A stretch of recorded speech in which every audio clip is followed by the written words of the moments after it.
presidential debate. We want to welcome viewers watching on ABC and around the world tonight.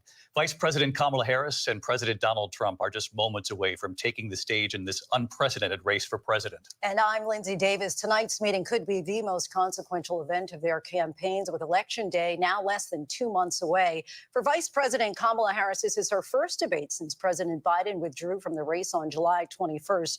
Of course, that decision followed his debate against President Donald Trump in June. Since then, this race has taken on an entirely new dynamic. And that brings us to the rules of tonight's debate. 90 minutes with 2 commercial breaks. No topics or questions have been shared with the campaigns. The candidates will have 2 minutes to answer questions, and this is the clock. That's what they'll be seeing. 2 minutes for rebuttals and 1 minute for follow-ups, clarifications, or responses. Their microphones will only be turned on when it's their turn to speak. No pre-written notes allowed. There is no audience here tonight in this hall at the National Constitution Center. This is an intimate setting for 2 candidates who have never met. President Trump won the coin toss. He chose to deliver the final closing statement of the evening. Vice President Harris selected the podium to the right. So let's now welcome the candidates to the stage. Vice President Kamala Harris and President Donald Trump.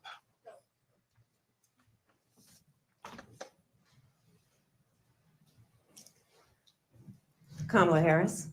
Let's have a good debate. Nice to see you. Have fun. Thank you. Welcome to you both. It's wonderful to have you. It's an honor to have you both here tonight. Good evening. We are looking forward to a spirited and thoughtful debate. So let's get started. Une I fausse want to poignée begin de main. tonight with the issue that voters repeatedly say is their number one issue, and that is the economy and the cost of living in this country. Vice President Harris, you and President Trump were elected 4 years ago, and your opponent on the stage here tonight often asks his supporters, are you better off than you were 4 years ago? When it comes to the economy, do you believe Americans are better off than they were 4 years ago? So I was raised as a middle-class kid, and I am actually the only person on this stage who has a plan that is about lifting up the middle class and working people of America. Ah, pas au I bec. believe in the ambitions, the aspirations, the dreams of the American people. And that is why I imagine and have actually a plan to build what I call an opportunity economy. Because here's the thing. We know that we have a shortage of homes and housing, and the cost of housing is too expensive for far too many people. We know that young families need support to raise their children, and I intend on extending a tax cut for those families of $6,000, which is the largest child tax credit that we have given in Pressez a la long Kamala. time, so that those young families can afford to buy a crib, buy a car seat, buy clothes for their children. My passion, one of them, is small businesses. My mother raised my sister and me, but there was a woman who helped raise us. We call her our second mother. She was a small business owner. I love our small businesses. My plan is to give a $50,000 tax deduction to start up small businesses, knowing they are part of the backbone of America's economy. My opponent, on the other hand, his plan is to do what he has done before, which is to provide a tax cut for billionaires and big corporations, which will result in $5 trillion to America's deficit. My opponent has a plan that I call the Trump's sales tax, which would be a 20% tax on everyday goods that you rely on to get through the month. Economists have said that Trump sales tax would actually result for middle-class families in about $4,000 more a year, because of his policies and his ideas about what should be the backs of middle-class people paying for tax cuts for billionaires. President Trump, I'll give you 2 minutes. First of all, I have no sales tax. That's an incorrect statement. She knows that. Boom. We're doing tariffs on other countries. Other countries are going to finally, after 75 years, pay us back for all that we've done for the world. And the tariff will be substantial in some cases. I took in billions and billions of dollars, as you know, from China. In fact, they never took the tariff off because there was so much money they can't. It would totally destroy everything that they've set out to do. They're taking in billions of dollars from China and other places. They've left the tariffs on. When I had it, I had tariffs, and yet I had no inflation. Look, we've had a terrible economy because inflation which is really known as a country buster. It breaks up countries. We have inflation like very few people have ever seen before, probably the worst in our nation's history. We were at 21%, but that's being generous because many things are 50, 60, 70, and 80% higher than they were just a few years ago. This has been a disaster for people, for the middle class, but for every class. On top of that, we have millions of people pouring into our country from prisons and jails, from mental institutions and insane asylums. And they're coming in and they're taking jobs that are occupied right now by African Americans and Hispanics, and also unions. Unions are going to be affected very soon. And you see what's happening. You see what's happening with towns throughout the United States. You look at Springfield, Ohio. You look at Aurora in Colorado. They are taking over the towns. They're taking over buildings. They're going in violently. These are the people that she and Biden led into our country, and they're destroying our country. They're dangerous. They're at the highest level of criminality, and we have to get them out. We have to get them out fast. I created one of the greatest economies in the history of our country.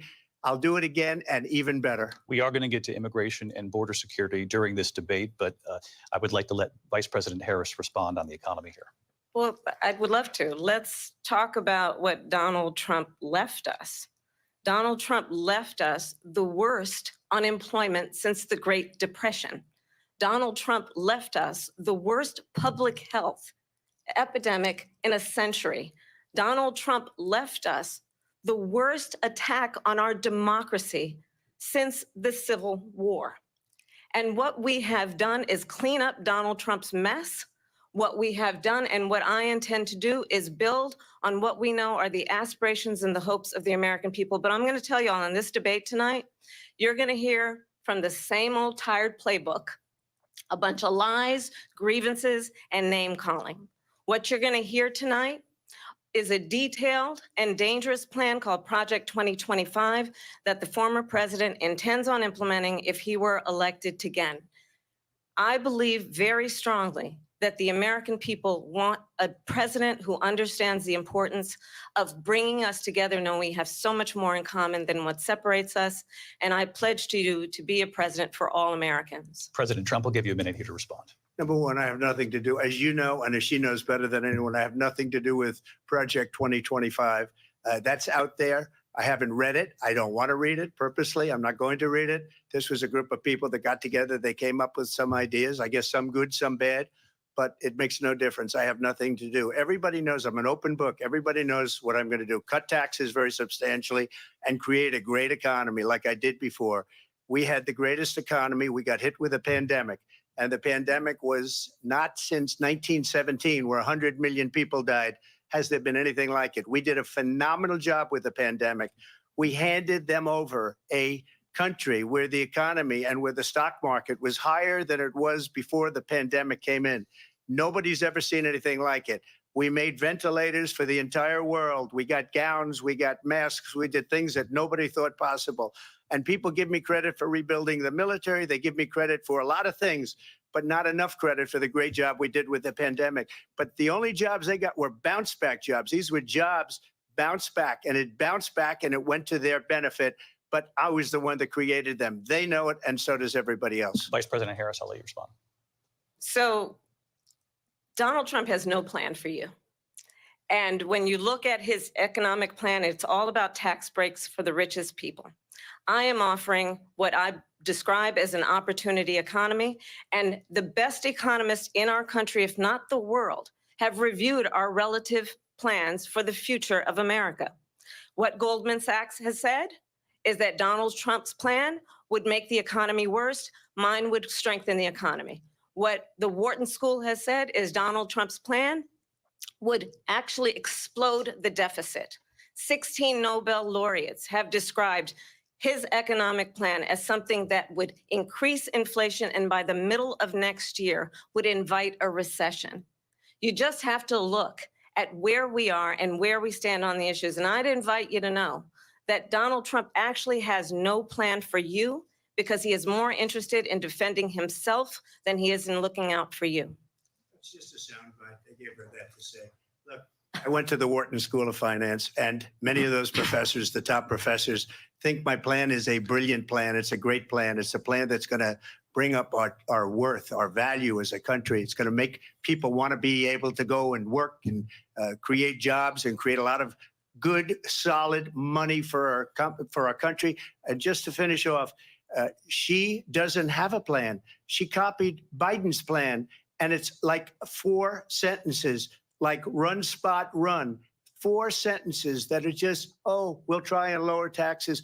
She doesn't have a plan. Take a look at her plan. She doesn't have a plan. Mr. President, I do want to drill down on something you both brought up. The Vice President brought up your tariffs. You responded, and let's drill down on this because your plan is what she calls is essentially a national sales tax. Your proposal calls for tariffs, as you pointed out here, on foreign imports across the board. You recently said that you might double your plan, imposing tariffs up to 20% on goods coming into this country. As you know, many economists say that with tariffs at that level, costs are then passed on to the consumer. Vice President Harris has argued it'll mean higher prices on gas, food, clothing, medication, arguing it costs the typical family nearly $4,000 a year. Do you believe Americans can afford higher prices because of tariffs? They're not going to have higher prices. What's going to have and who's going to have higher prices is China and all of the countries that have been ripping us off for years. I was the only president ever. China was paying us hundreds of billions of dollars, and so were other countries. And, you know, if she doesn't like them, they should have gone out and they should have immediately cut the tariffs. But those tariffs are there 3.5 years now under their administration. We are going to take in billions of dollars, hundreds of billions of dollars. I had no inflation, virtually no inflation. They had the highest inflation perhaps in the history of our country because I've never seen a worse period of time. People can't go out and buy cereal or bacon or eggs or anything else. The people of our country are absolutely dying with what they've done. They've destroyed the economy. And all you have to do is look at a poll. The polls say 80 and 85 and even 90% that the Trump economy was great, that their economy was terrible. Vice President Harris, I do want to ask for your response. And you heard what the president said there, because the Biden administration did keep a number of the Trump tariffs in place. So how do you respond? Well, let's be clear that the Trump administration resulted in a trade deficit, one of the highest we've ever seen in the history of America. He invited trade wars. You want to talk about his deal with China? What he ended up doing is under Donald Trump's presidency, he ended up selling American chips to China to help them improve and modernize their military, basically sold us out, when a policy about China should be in making sure the United States of America wins the competition for the 21st century, which means focusing on the details of what that requires, focusing on relationships with our allies, focusing on investing in American-based technology so that we win the race on AI, on quantum computing, focusing on what we need to do to support America's workforce so that we don't end up having on the short end of the stick in terms of workers' rights. But what Donald Trump did, let's talk about this, with COVID, is he actually thanked President Xi for what he did during COVID. Look at his tweet. Thank you, President Xi, exclamation point, when we know that Xi was responsible for lacking and not giving us transparency about the origins of COVID. President Trump, I'll let you respond. First of all, they bought their chips from Taiwan. We hardly make chips anymore because of philosophies like they have and policies like they have. I don't say her because she has no policy. Everything that she believed 3 years ago and 4 years ago is out the window. She's going to my philosophy now. In fact, I was going to send her a MAGA hat.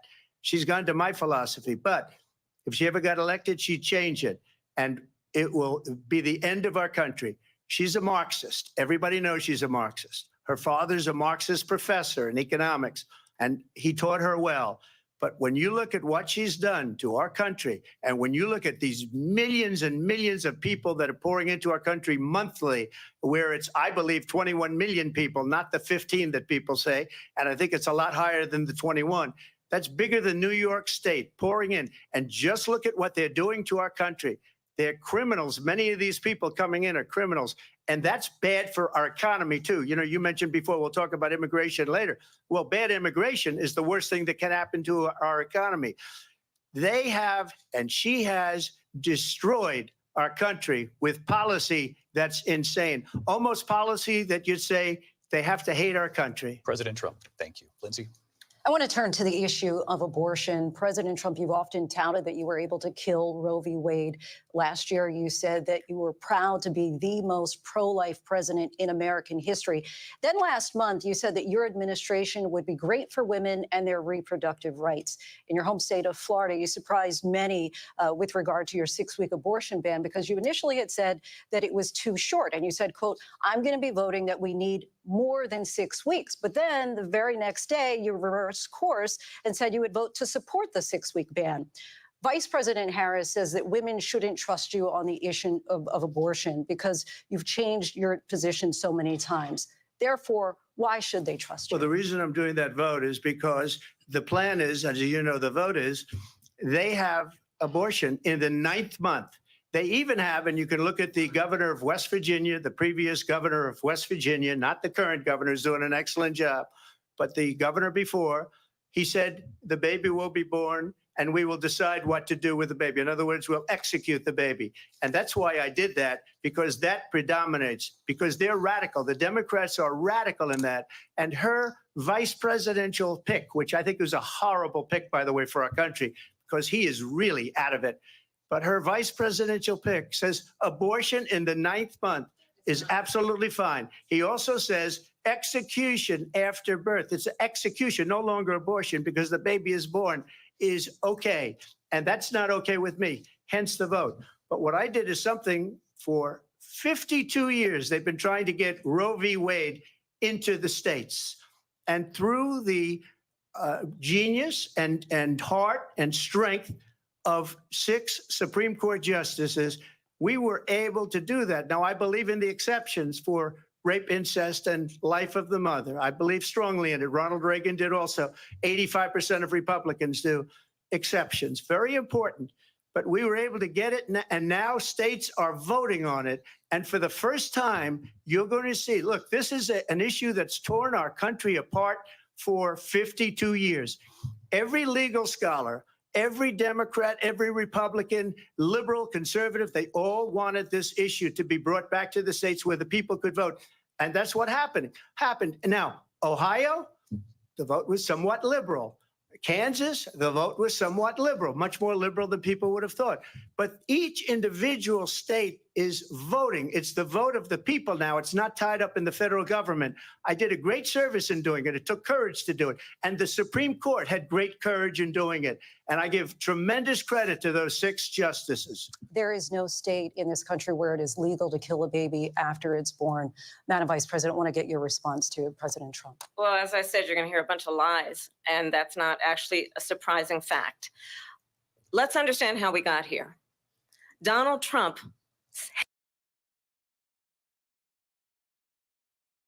that they would undo the protections of Roe v. Wade. And they did exactly as he intended. And now in over 20 states, there are Trump abortion bans, which make it criminal for a doctor or nurse to provide health care. In one state, it provides prison for life. Trump abortion bans that make no exception even for rape and incest, which understand what that means. A survivor of a crime of violation to their body does not have the right to make a decision about what happens to their body next. That is immoral. And one does not have to abandon their faith or deeply held beliefs to agree. The government, and Donald Trump certainly, should not be telling a woman what to do with her body. I have talked with women around our country. You want to talk about this is what people wanted? Pregnant women who want to carry a pregnancy to term, suffering from a miscarriage, being denied care in an emergency room because the healthcare providers are afraid they might go to jail, and she's bleeding out in a car in the parking lot. She didn't want that.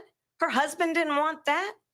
A 12 or 13-year-old survivor of incest being forced to carry a pregnancy to term. They don't want that. And I pledge to you, when Congress passes a bill to put back in place the protections of Roe v. Wade, as President of the United States, I will proudly sign it into law. But understand, If Donald Trump were to be reelected, he will sign a national abortion ban. Understand, in his Project 2025, there would be a national abortion, a monitor that would be monitoring your pregnancies, your miscarriages. I think the American people believe that certain freedoms, in particular the freedom to make decisions about one's own body, should not be made by the government. Thank you, Vice President Harris. Well, there she goes again. It's a lie. I'm not signing a ban, and there's no reason to sign a ban because we've gotten what everybody wanted. Democrats, Republicans, and everybody else, and every legal scholar wanted it to be brought back into the states, and the states are voting. And it may take a little time, but for 52 years, this issue has torn our country apart, and they've wanted it back in the states. And I did something that nobody thought was possible. The states are now voting. What she says is an absolute lie. And as far as the abortion ban, no, I'm not in favor of abortion ban, but it doesn't matter because this issue has now been taken over by the states. Would you veto a national abortion ban if it came Well, to I your won't desk? have to because, again, two things. Number one, she said she'll go back to Congress. She'll never get the vote. It's impossible for her to get the vote, especially now with the 50-50 and essentially 50-50 in both Senate and the House. She's not going to get the vote. She can't get the vote. She won't even come close to it. So it's just talk. You know what it reminds me of when they said they're going to get student loans terminated, and it ended up being a total catastrophe. The student loans, and then her, I think probably her boss, if you call him a boss, he spends all his time on the beach.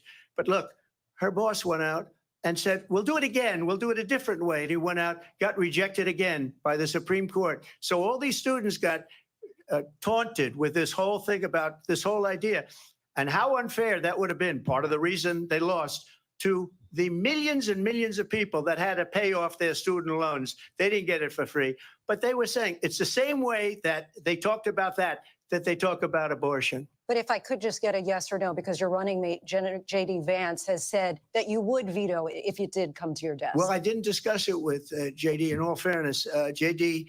And I don't mind if he has a certain view, but I think he was speaking for me, but I really didn't. Look, we don't have to discuss it because she'd never be able to get it, just like she couldn't get student loans. They couldn't get student loans. They didn't even come close to getting student loans. They taunted young people and a lot of other people that had loans. They can never get this approved. So it doesn't matter what she says about going to Congress. So wonderful. Let's go to Congress, do it.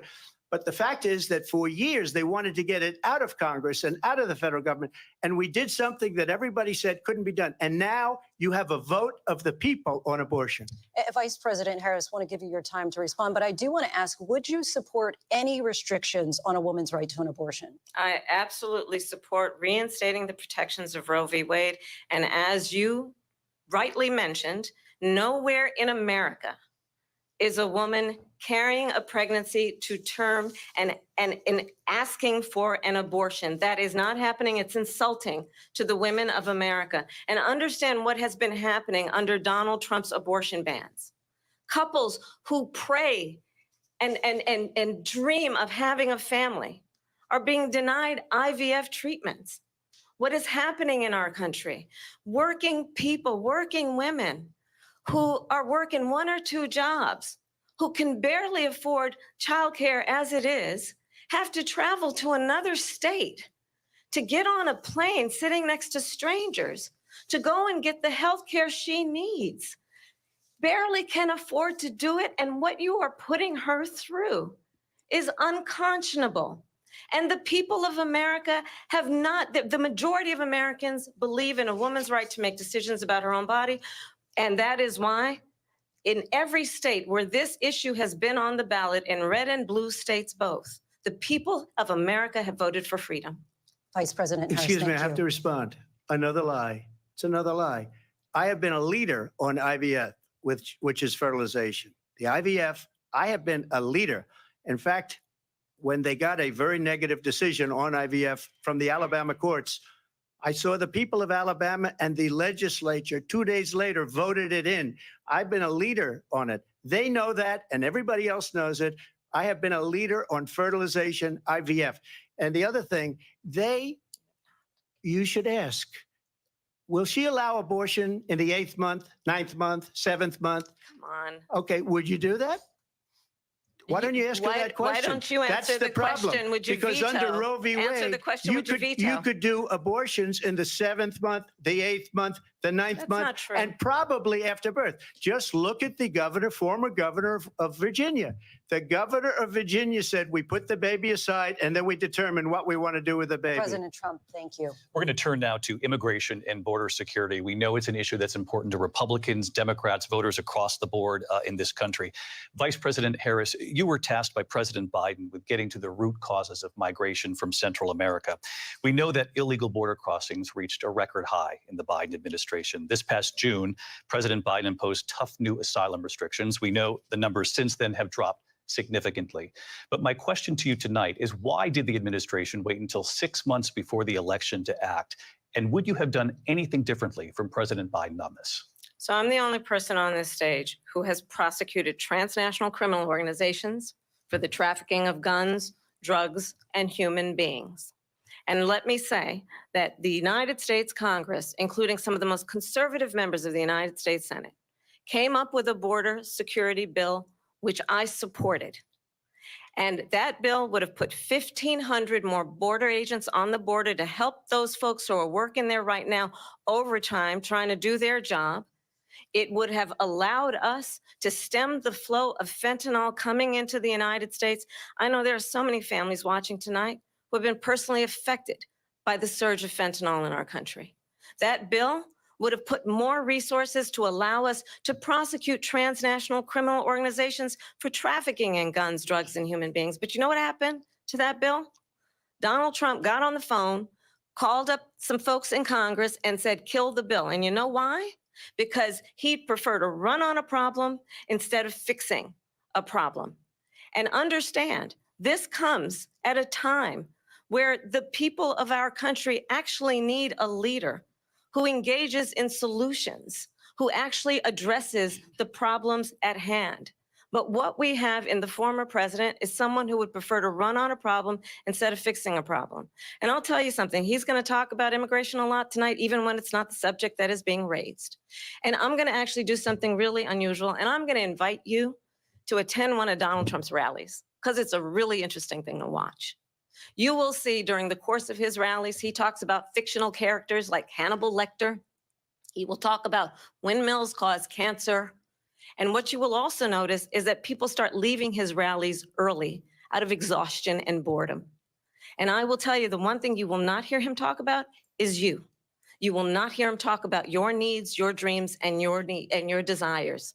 And I'll tell you, I believe you deserve a president who actually puts you first. And I pledge to you that I will. Vice President Harris, thank you. President Trump, on that point, I want to get your response. Well, I would like to respond. Let me just ask, though, why did you try to kill that bill, and successfully so? That would have put thousands of additional agents and officers on the border. First, let me respond as to the Please. rallies. She said people start leaving. People don't go to her rallies. There's no reason to go. And the people that do go, she's bussing them in and paying them to be there, and then showing them in a different light. So she can't talk about that. People don't leave my rallies. We have the biggest rallies, the most incredible rallies in the history of politics. That's because people want to take their country back. Our country is being lost. We're a failing nation. And it happened 3.5 years ago. And what's going on here, you're going to end up in World War III, just to go into another subject. What they have done to our country by allowing these millions and millions of people to come into our country, and look at what's happening to the towns all over the United States. And a lot of towns don't want to talk. It's not going to be Aurora or Springfield. A lot of towns don't want to talk about it because they're so embarrassed by it. In Springfield, they're eating the dogs, the people that came in. They're eating the cats. They're eating the pets of the people that live there. And this is what's happening in our country, and it's a shame. As far as rallies are concerned, as far as the reason they go is they like what I say. They want to bring our country back. They want to make America great again. It's a very simple phrase, make America great again. She's destroying this country, and if she becomes president, this country doesn't have a chance of success. Not only success, we'll end up being Venezuela on steroids. I just want to clarify here. You bring up Springfield, Ohio, and ABC News did reach out to the city manager there. He told us there have been no credible reports of specific claims of pets being harmed, injured, or abused by individuals within the immigrant community. Well, All I've this, seen people on television. let me just say here, this is the people on television say clar- my dog was taken and used for food. So maybe he said that, and maybe that's a good Yeah. thing to say for a city manager. I'm not taking this from But the television. people I'm on taking it from television the city saying their manager. dog was eaten by the people that went there. Again, the Springfield city manager says there's no evidence of that. Vice We'll President find Harris, out. I'll let you respond to the rest of what you've heard. You talk about extreme. This is, I think, one of the reasons why in this election, I actually have the endorsement of 200 Republicans who have formerly worked with President Bush, Mitt Romney, and John McCain, including the endorsement of former Vice President Dick Cheney and Congress member Liz Cheney. And if you want to really know the inside track on who the former president is, if he didn't make it clear already, just ask people who have worked with him. His former chief of staff, a 4-star general, has said he has contempt for the Constitution of the United States. His former national security advisor has said he is dangerous and unfit. His former Secretary of Defense has said the nation, the republic, would never survive another Trump term. And when we listen to this kind of rhetoric, when the issues that affect the American people are not being addressed, I think the choice is clear in this election. President Trump, I'll give you a quick minute to respond Yeah. here. Thank you. Because when I hear that, see, I'm a different kind of a person. I fired most of those people, not so graciously. They did bad things or a bad job. I fired them. They never fired one person. They didn't fire anybody having to do with Afghanistan and the Taliban and the 13 people whose were just killed, viciously and violently killed. And I got to know the parents and the family. They didn't fire. They should have fired all those generals, all those top people, because that was one of the most incompetently handled situations anybody has ever seen. So when somebody does a bad job, I fire him. And you take a guy like Esper, he was no good, I fired him. So he writes a book. Another one writes a book, because with me, they can write books. With nobody else can they?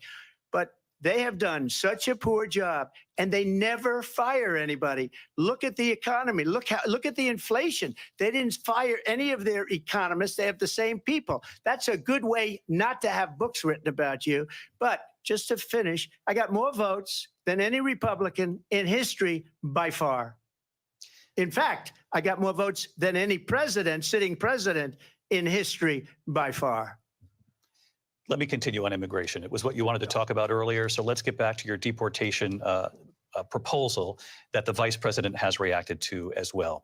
President Trump, you call this the largest domestic deportation operation in the history of our country. You say you would use the National Guard. You say if things get out of control, you'd have no problem using the U.S. military. Police, yes. You also said you would use local police. How would you deport 11 million undocumented immigrants? I know you believe that number is much higher. Take us through this. What does this look like? Will authorities be going door to door in this country? Yeah, it is much higher because of them.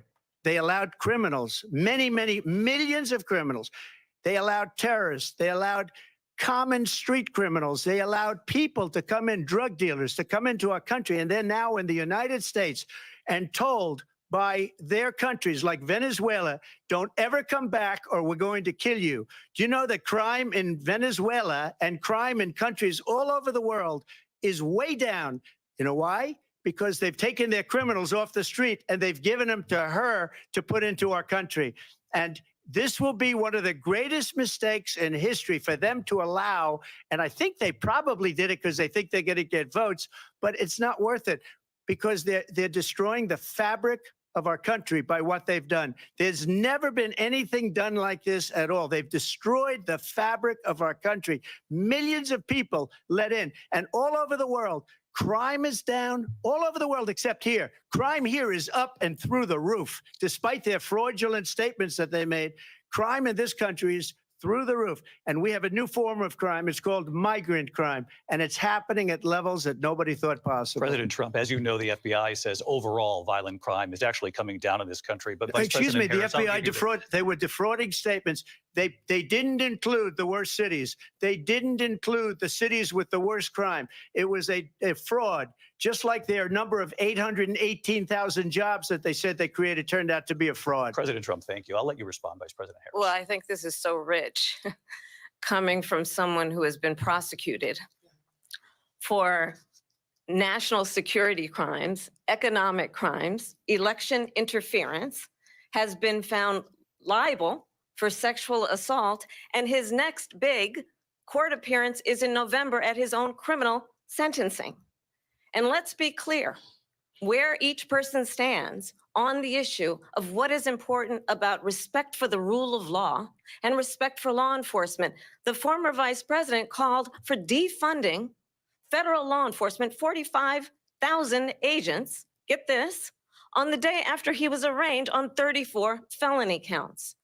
So let's talk about what is important in this race. It is important that we move forward, that we turn the page on this same old tired rhetoric and address the needs of the American people, address what we need to do about the housing shortage, which I have a plan for, address what we must do to support our small businesses, address bringing down the price of groceries.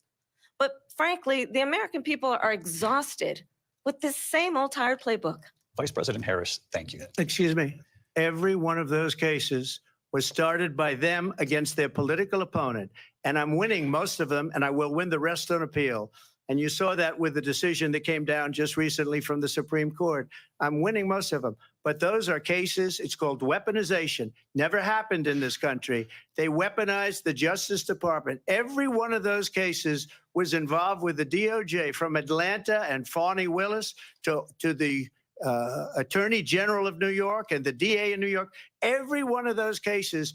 And then they say, oh, he's a criminal. They're the ones that made them go after me. By the way, Joe Biden was found essentially guilty on the documents case. And what happened in my documents case? They said, oh, that's the toughest of them all. A complete and total victory. 2 months ago, it was thrown out. It's weaponization, and they used it, and it's never happened in this country. They used it to try and win an election. They're fake cases. President Trump, thank you. A really quick response here, Vice President Harris, on this notion of weaponization of the Justice Department. Well, let's talk about extreme and understand the context in which this election in 2024 is taking place. The United States Supreme Court recently ruled that the former president would essentially be immune from any misconduct if he were to enter the White House again. Understand, this is someone who has openly said he would terminate, I'm quoting, terminate the Constitution of the United States, that he would weaponize the Department of Justice against his political enemies. Someone who has openly expressed disdain for members of our military. Understand what it would mean if Donald Trump were back in the White House with no guardrails, because certainly we know now the court won't stop him. We know J.D. Vance is not going to stop him. It's up to the American people. Vice President stop Harris, him. thank you. Lindsay? Vice President Harris, in your last run for president. This is the one that weaponized, not me. She weaponized. I probably took a bullet to the head because of the things that they say about me. They talk about democracy. I'm a threat to democracy. They're the threat to democracy with a fake Russia investigation that went nowhere. We have a lot to get to. Lindsay? Vice President Harris, in your last run for president, you said you wanted to ban fracking. Now you don't. You wanted mandatory government buyback programs for assault weapons. Now your campaign says you don't. You supported decriminalizing border crossings. Now you're taking a harder line. I know you say that your values have not changed. So then why have so many of your policy positions changed?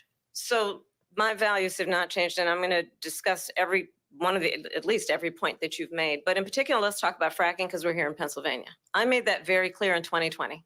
I will not ban fracking. I have not banned fracking as Vice President of the United States. And in fact, I was the tie-breaking vote on the Inflation Reduction Act, which opened new leases for fracking. My position is that we have got to invest in diverse sources of energy so we reduce our reliance on foreign oil.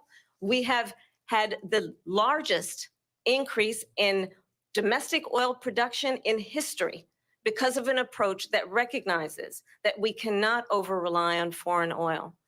As it relates to my values, let me tell you, I grew up a middle-class kid raised by a hardworking mother who worked and saved and was able to buy our first home when I was a teenager.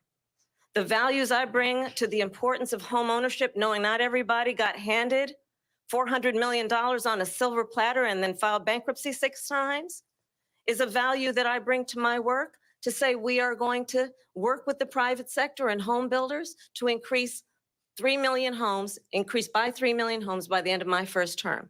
My work that is related to having a friend when I was in high school who was sexually assaulted by her stepfather. And my focus then on protecting women and children from violent crime is based on a value that is deeply grounded in the importance of standing up for those who are most vulnerable. My work that is about protecting Social Security and Medicare is based on longstanding work that I have done, protecting seniors from scams. My values have not changed. And what is important is that there is a president who actually brings values and a perspective that is about lifting people up and not beating people down and name calling. The true measure of the leader is the leader who actually understands the strength is not in beating people down, it's in lifting people up. I intend to be that president. President Trump, your Well, response? first of all, I wasn't given $400 million. I wish I was. My father was a Brooklyn builder, Brooklyn, Queens, and a great father, and I learned a lot from him. But I was given a fraction of that, a tiny fraction, and I built it into many, many billions of dollars, many, many billions. And when people see it, they are even surprised. So we don't have to talk about that. Fracking, she's been against it for 12 years.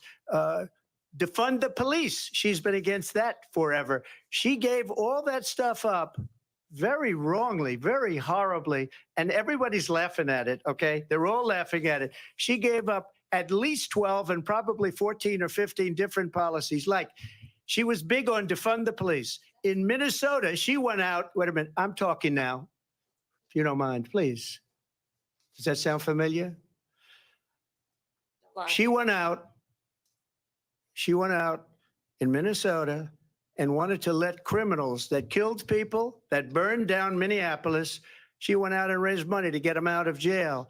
She did things that nobody would ever think of. Now she wants to do transgender operations on illegal aliens that are in prison.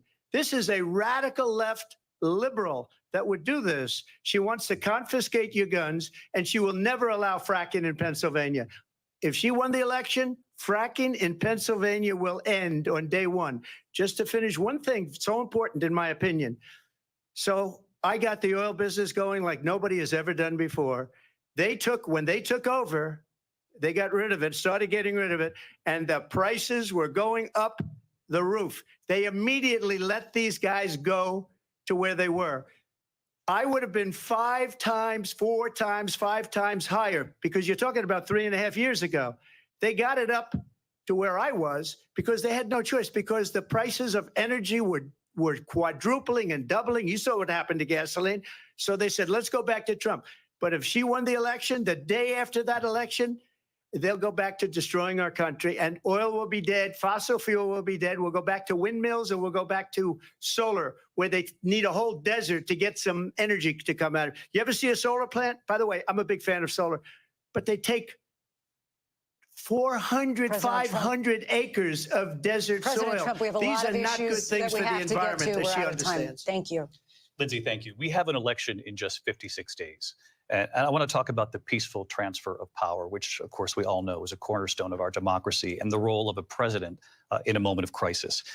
Mr. President, on January 6th, you told your supporters to march to the Capitol. You said you would be right there with them. The country and the world saw what played out at the Capitol that day, the officers coming under attack. Aides in the West Wing say you watched it unfold on television off the Oval Office.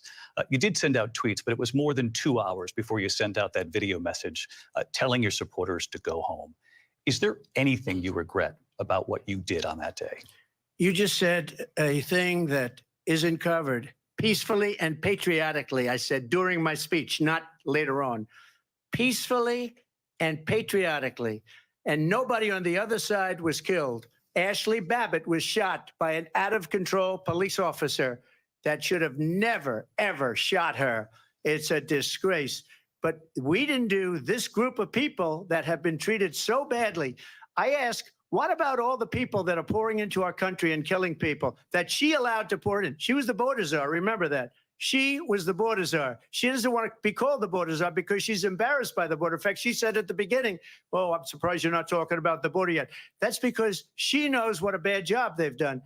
What about those people? When are they going to be prosecuted? When are these people from countries all over the world, not just South America? They're coming in from all over the world, David, all over the world. And crime rates are down all over the world because of it. But let me just when are those, David, when are those people going to be prosecuted? When are the people that burned down Minneapolis going to be prosecuted? Or in Seattle? They went into Seattle. They took over a big percentage of the city of Seattle. When are those people going to be prosecuted? But let me just ask You might ask her that question. You were the president. You were watching it unfold on television. It's a very simple question as we move forward toward another election. Is there anything you regret about what you did on that day? Yes or no? I had nothing to do with that other than they asked me to make a speech. I showed up for a speech. I said, I think it's going to be big. I went to Nancy Pelosi and the mayor of Washington, D.C., and the mayor put it back in writing, as you know.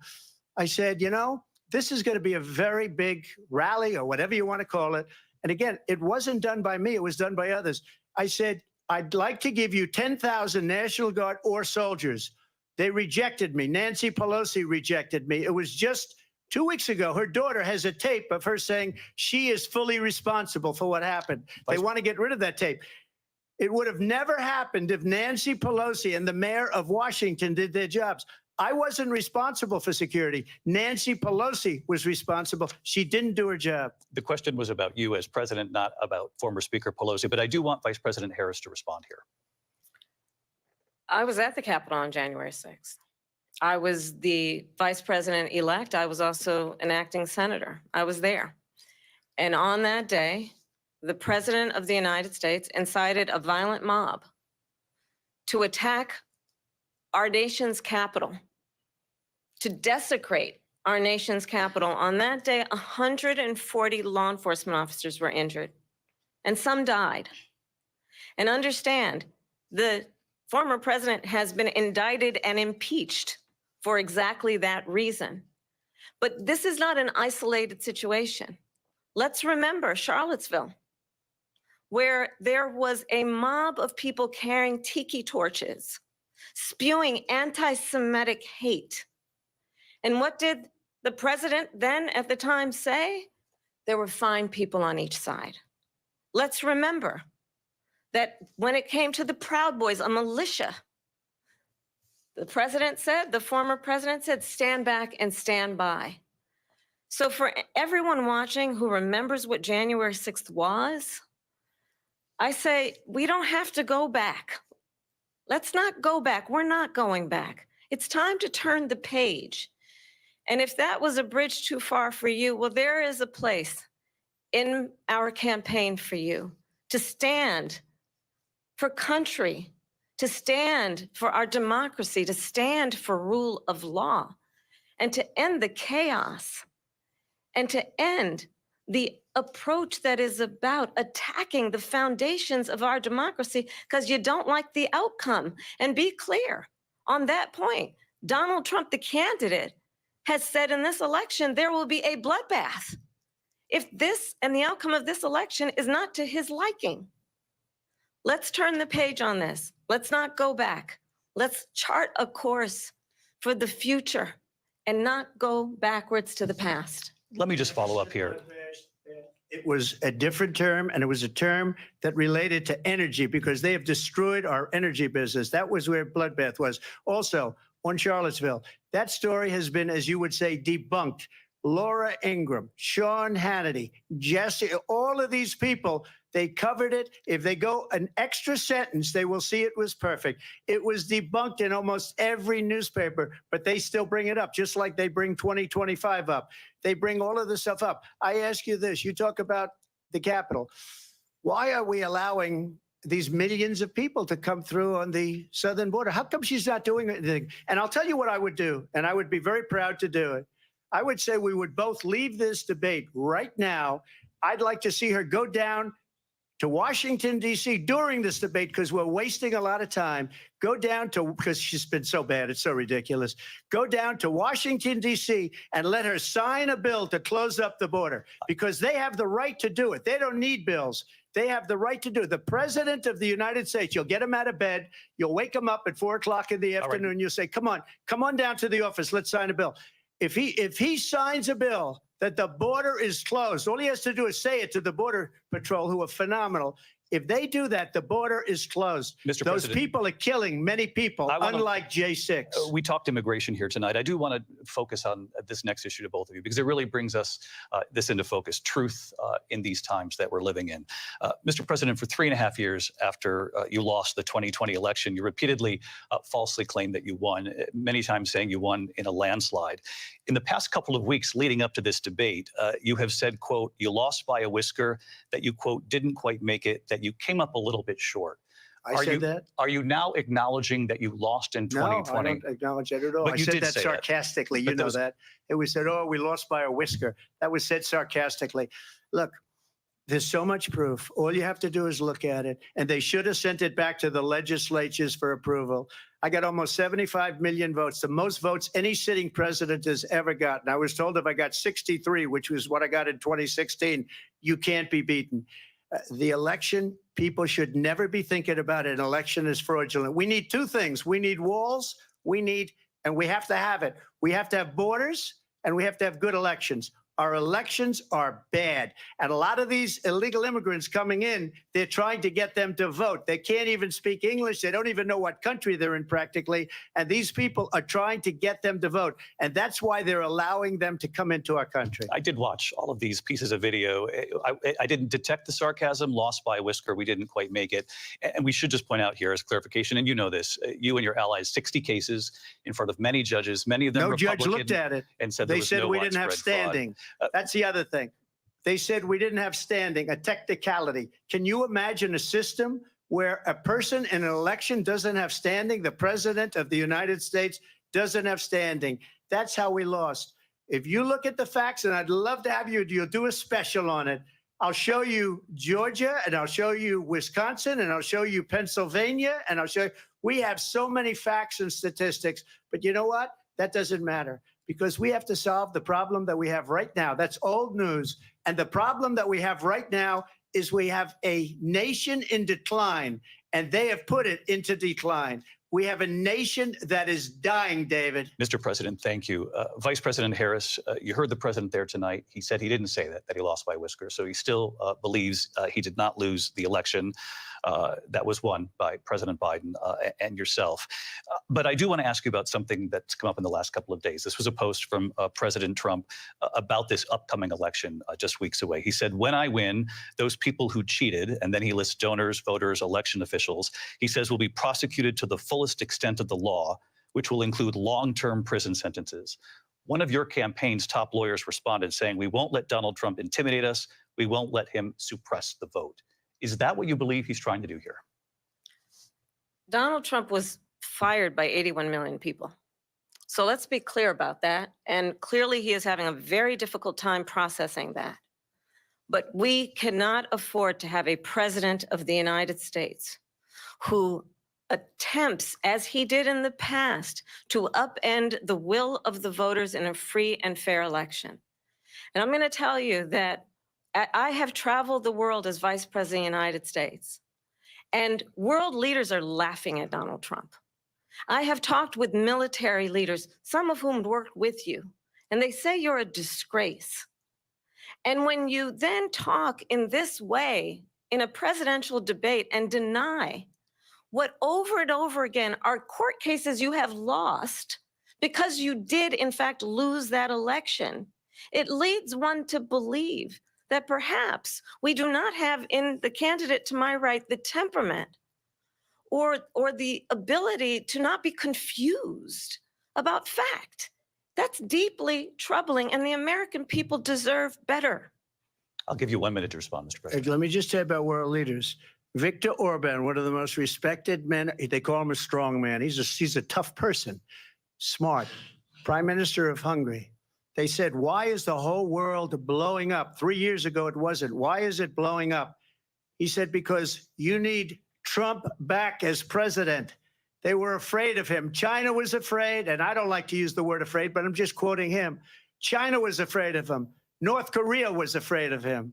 Look at what's going on with North Korea, by the way. He said Russia was afraid of him. I ended the Nord Stream 2 pipeline, and Biden put it back on day one, but he ended the XL pipeline. The XL pipeline in our country, he ended that. But he let the Russians build a pipeline going all over Europe and heading into Germany, the biggest pipeline in the world. Look, Viktor Orban said it. He said the most respected, most feared person is Donald Trump. We had no problems when Trump was president, but when this weak, pathetic man that you saw at a debate just a few months ago, that if he weren't in that debate, he'd be running instead of her. She got no votes. He got 14 million votes. What you did, you talk about a threat to democracy. He got 14 million votes, and they threw him out of office. And you know what? I'll give you a little secret. He hates her. He can't stand her. But he got 14 million votes. They threw him out. She got 0 votes. And when she ran, she was the first one to leave because she failed. And now she's running. I don't understand it, but I'm okay with it because your time is up. I think we're going to do very well. We've got a lot more to get to. Turning now to the Israel-Hamas war and the hostages who are still being held, Americans among them. Vice President Harris, in December, you said, quote, Israel has a right to defend itself, but you added, quote, it matters how, saying international humanitarian law must be respected. Israel must do more to protect innocent civilians. You said that 9 months ago. Now an estimated 40,000 Palestinians are dead. Nearly 100 hostages remain. Just last week, Prime Minister Benjamin Netanyahu said there's not a deal in the making. President Biden has not been able to break through the stalemate. How would you do it? Well, let's understand how we got here.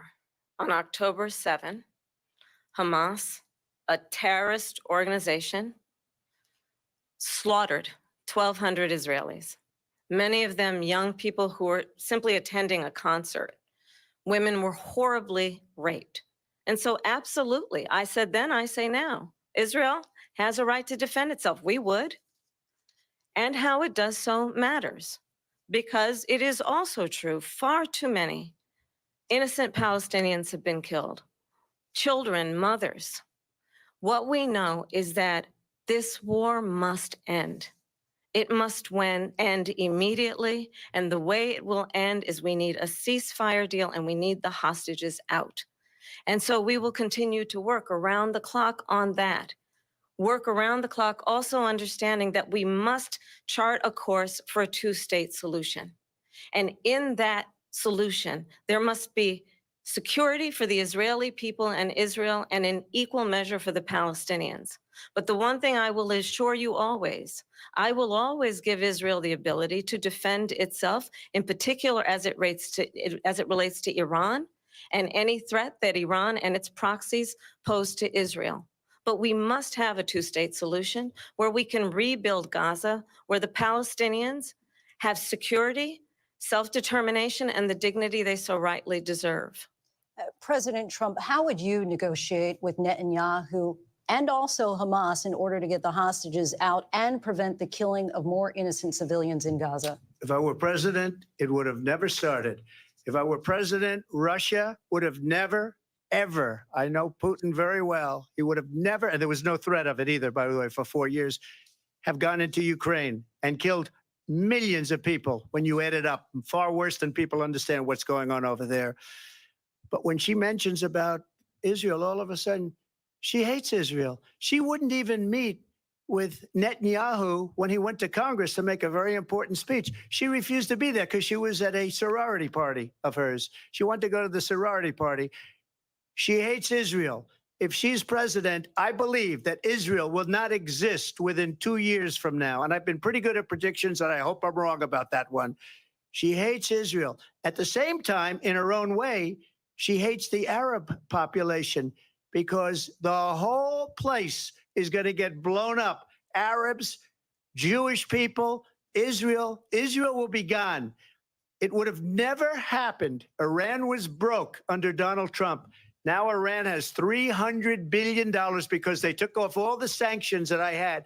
Iran had no money for Hamas or Hezbollah or any of the 28 different spheres of terror. And they are spheres of terror, horrible terror. They had no money. It was a big story, and you know it. You covered it very well, actually. They had no money for terror.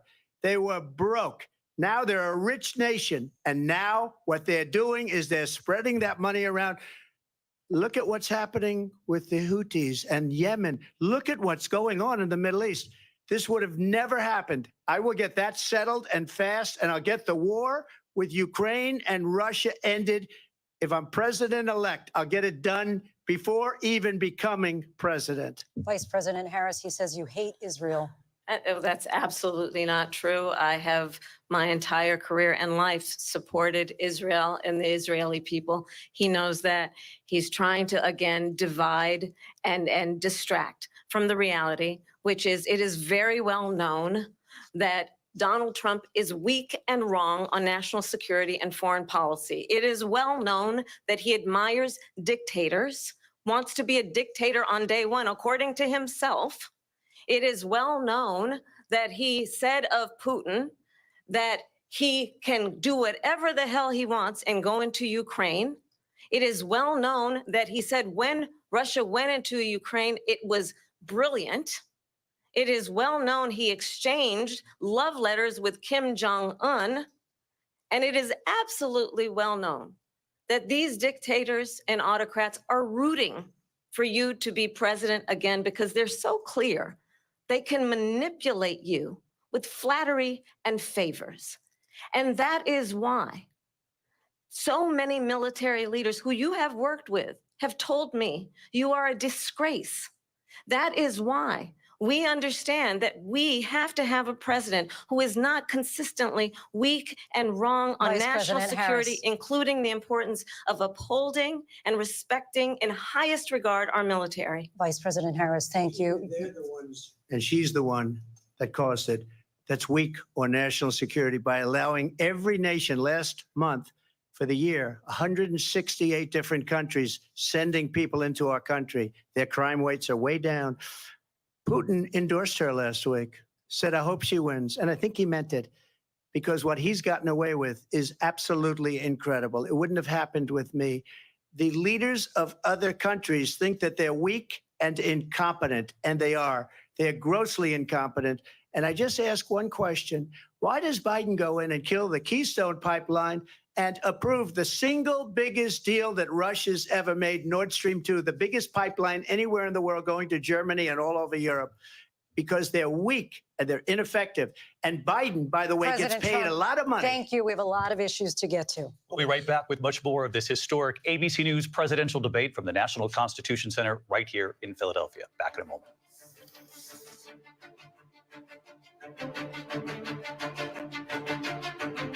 The ABC News presidential debate will continue after this.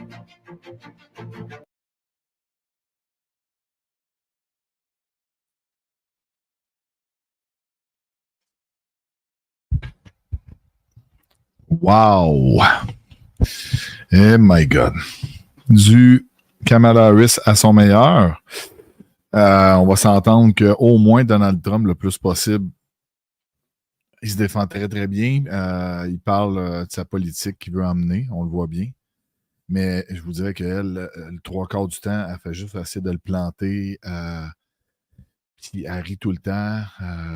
Elle fait pas très sérieux son affaire. J'ai hâte de voir les commentaires d'après débat.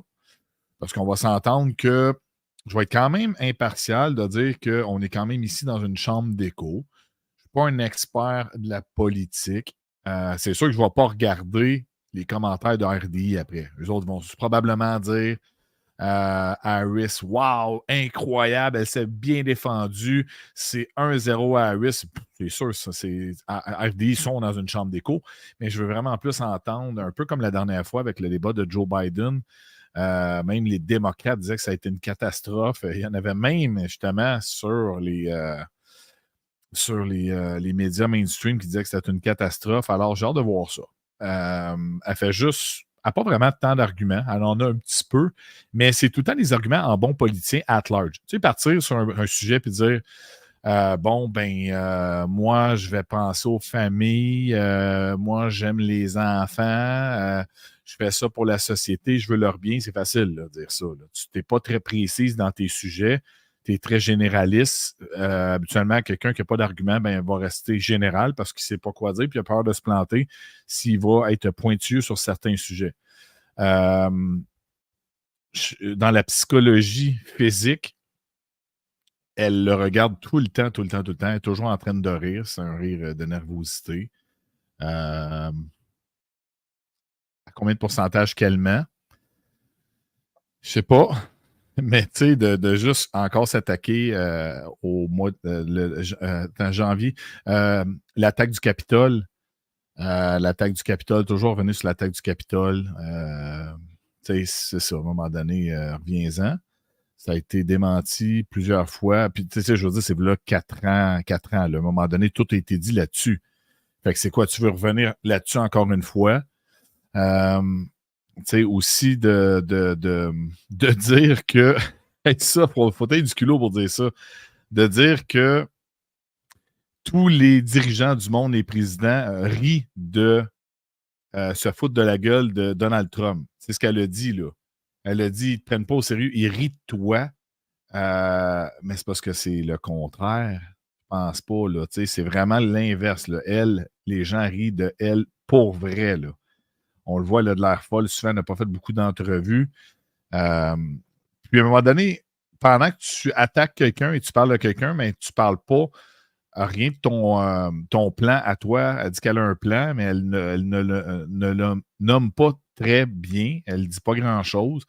On a parlé justement de l'immigration de masse, qu'il y avait beaucoup, tu sais, Donald Trump a dit qu'il y avait beaucoup de criminels qui rentraient au pays. Il a nommé un chiffre comme 21 millions, je ne sais pas, en 4 ans peut-être, là, je ne suis pas sûr, là, mais il a parlé de 21 millions, qu'il y avait beaucoup de criminels qui rentraient là-dedans, puis ça, c'est prouvé, puis c'est vrai, même au Canada, c'est la même affaire. Le taux de criminalité a explosé sous Trudeau, puis ça, des chiffres, j'en ai montré. J'ai montré des statistiques aussi, j'ai montré un tableau du taux de criminalité versus le taux d'immigration qui rentrait. Ça avait explosé les deux en même temps, drôlement, sous l'ère de Justin Trudeau. Donc, aux États-Unis, ils ont dit, ouais, mais pourtant, le FBI disent que le taux de criminalité a baissé. Je m'excuse, là, mais la vérité, c'est quoi?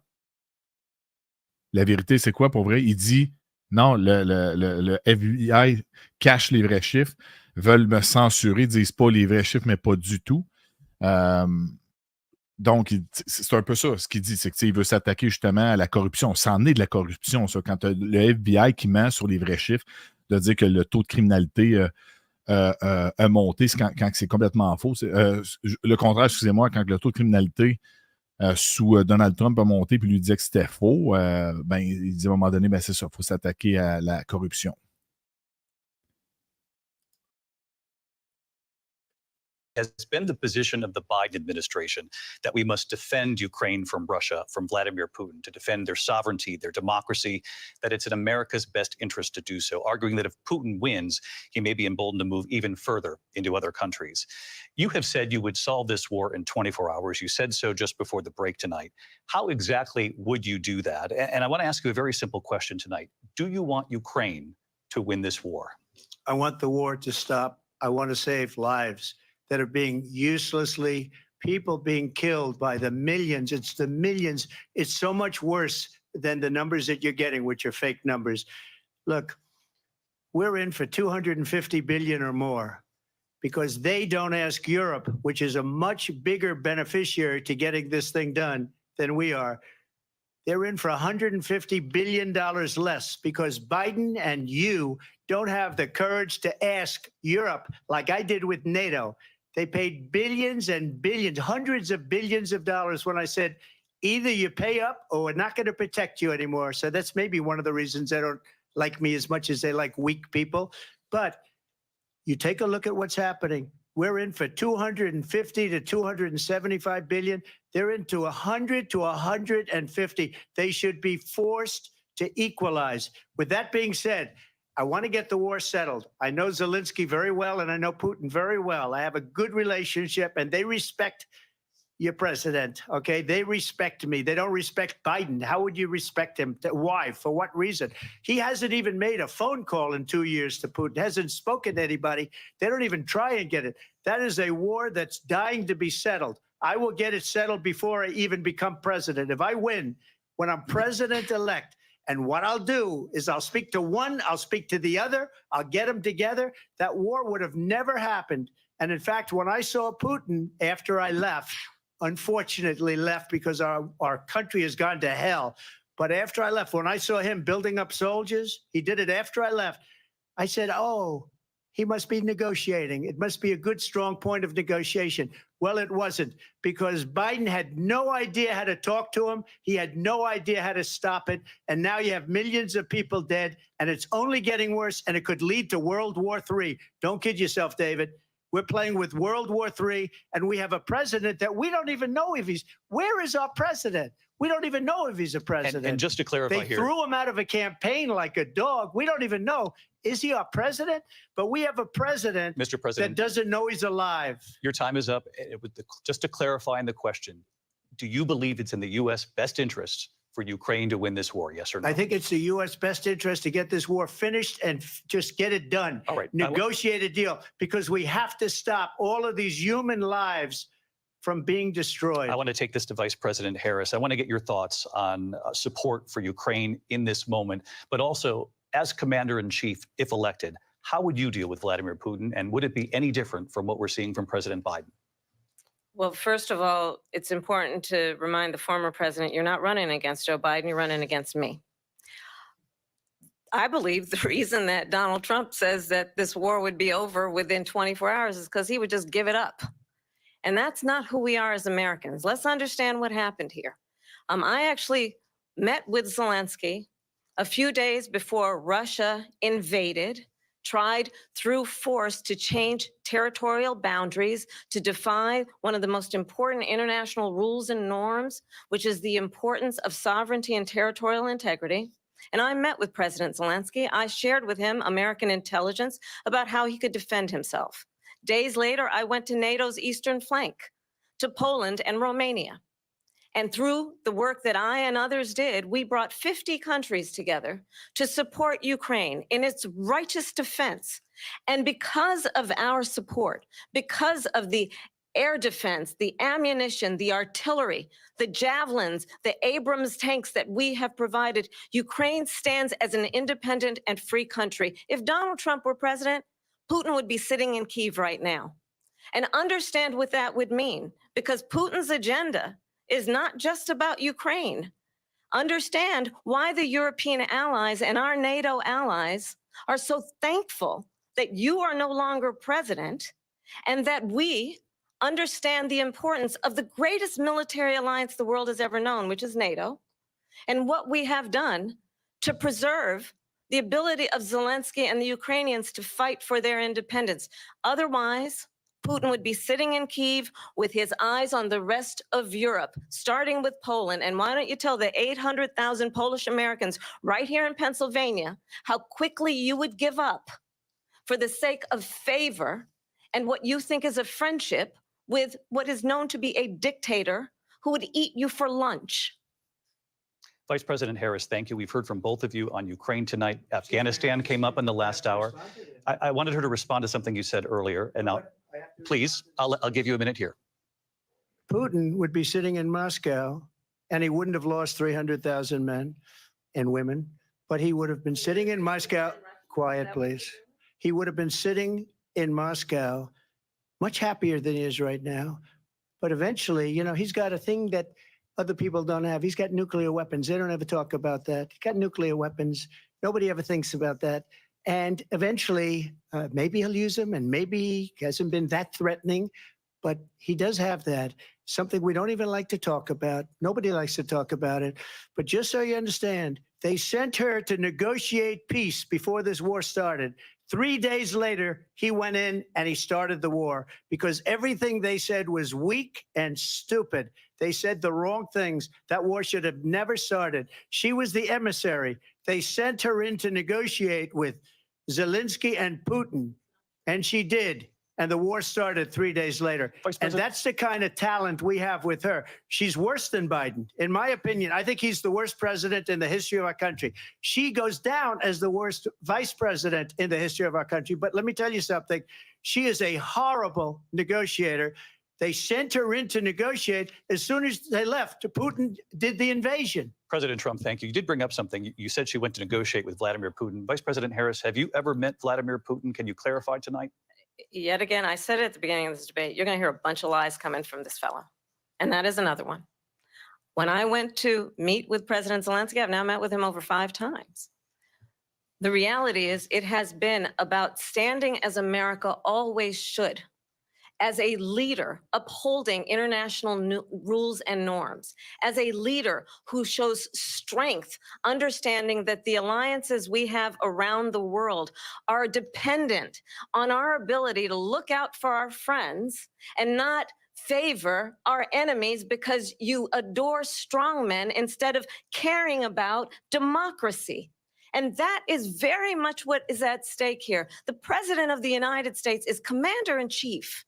And the American people have a right to rely on a president who understands the significance of America's role and responsibility in terms of ensuring that there is stability and ensuring we stand up for our principles and not sell them for the benefit of personal flattery. We've talked about Ukraine and Vladimir Putin. I do want to talk about Afghanistan. It came up in the first hour of this debate. I wanted to move on to Afghanistan. Stoltenberg said Trump did the most amazing thing I've ever seen. He got these countries, the 28 countries at the time, to pay up. He said, I've never seen. He's the head of NATO. He said, I've never seen. For years, we were paying almost all of NATO. We were being ripped off by European nations, both on trade and on NATO.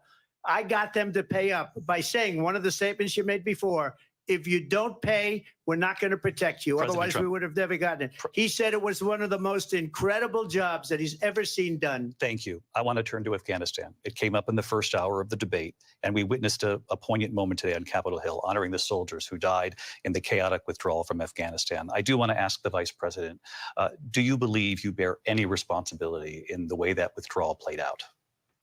Well, I will tell you, I agreed with President Biden's decision to pull out of Afghanistan. 4 presidents said they would, and Joe Biden did. And as a result, America's taxpayers are not paying the $300 million a day we were paying for that endless war. And as of today, there is not one member of the United States military who is in active duty in a combat zone in any war zone around the world, the first time this century. But let's understand how we got to where we are. Donald Trump, when he was president, negotiated one of the weakest deals you can imagine. He calls himself a deal maker. Even his national security advisor said it was a weak, terrible deal. And here's how it went down. He bypassed the Afghan government. He negotiated directly with a terrorist organization called the Taliban. The negotiation involved the Taliban getting 5,000 Taliban terrorists released. And get this, and the president at the time invited the Taliban to Camp David, a place of storied significance for us as Americans, a place where we honor the importance of American diplomacy, where we invite and receive respected world leaders.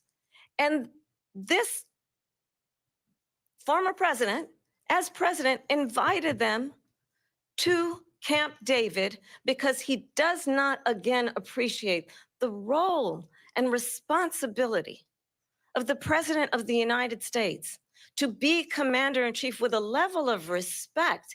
And this gets back to the point of how he has consistently disparaged and demeaned members of our military, fallen soldiers, and the work that we must do to uphold the strength and the respect of the United States of America around the world. Vice President Harris, thank you. President Trump, your response to her saying that you began the negotiations with the Taliban. So if you take a look at that period of time, the Taliban was killing our soldiers, a lot of them, with snipers.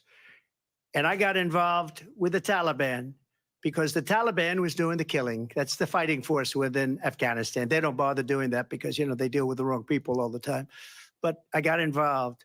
And Abdul is the head of the Taliban. He is still the head of the Taliban. And I told Abdul, don't do it anymore. You do it anymore, you're going to have problems.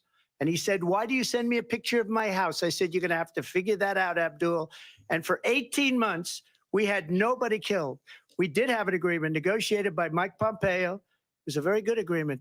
The reason it was good, we were getting out. We would have been out faster than them, but we wouldn't have lost the soldiers. We wouldn't have left many Americans behind, and we wouldn't have left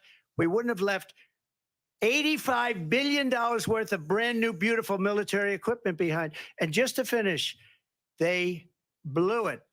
The agreement said you have to do this, and they didn't do it.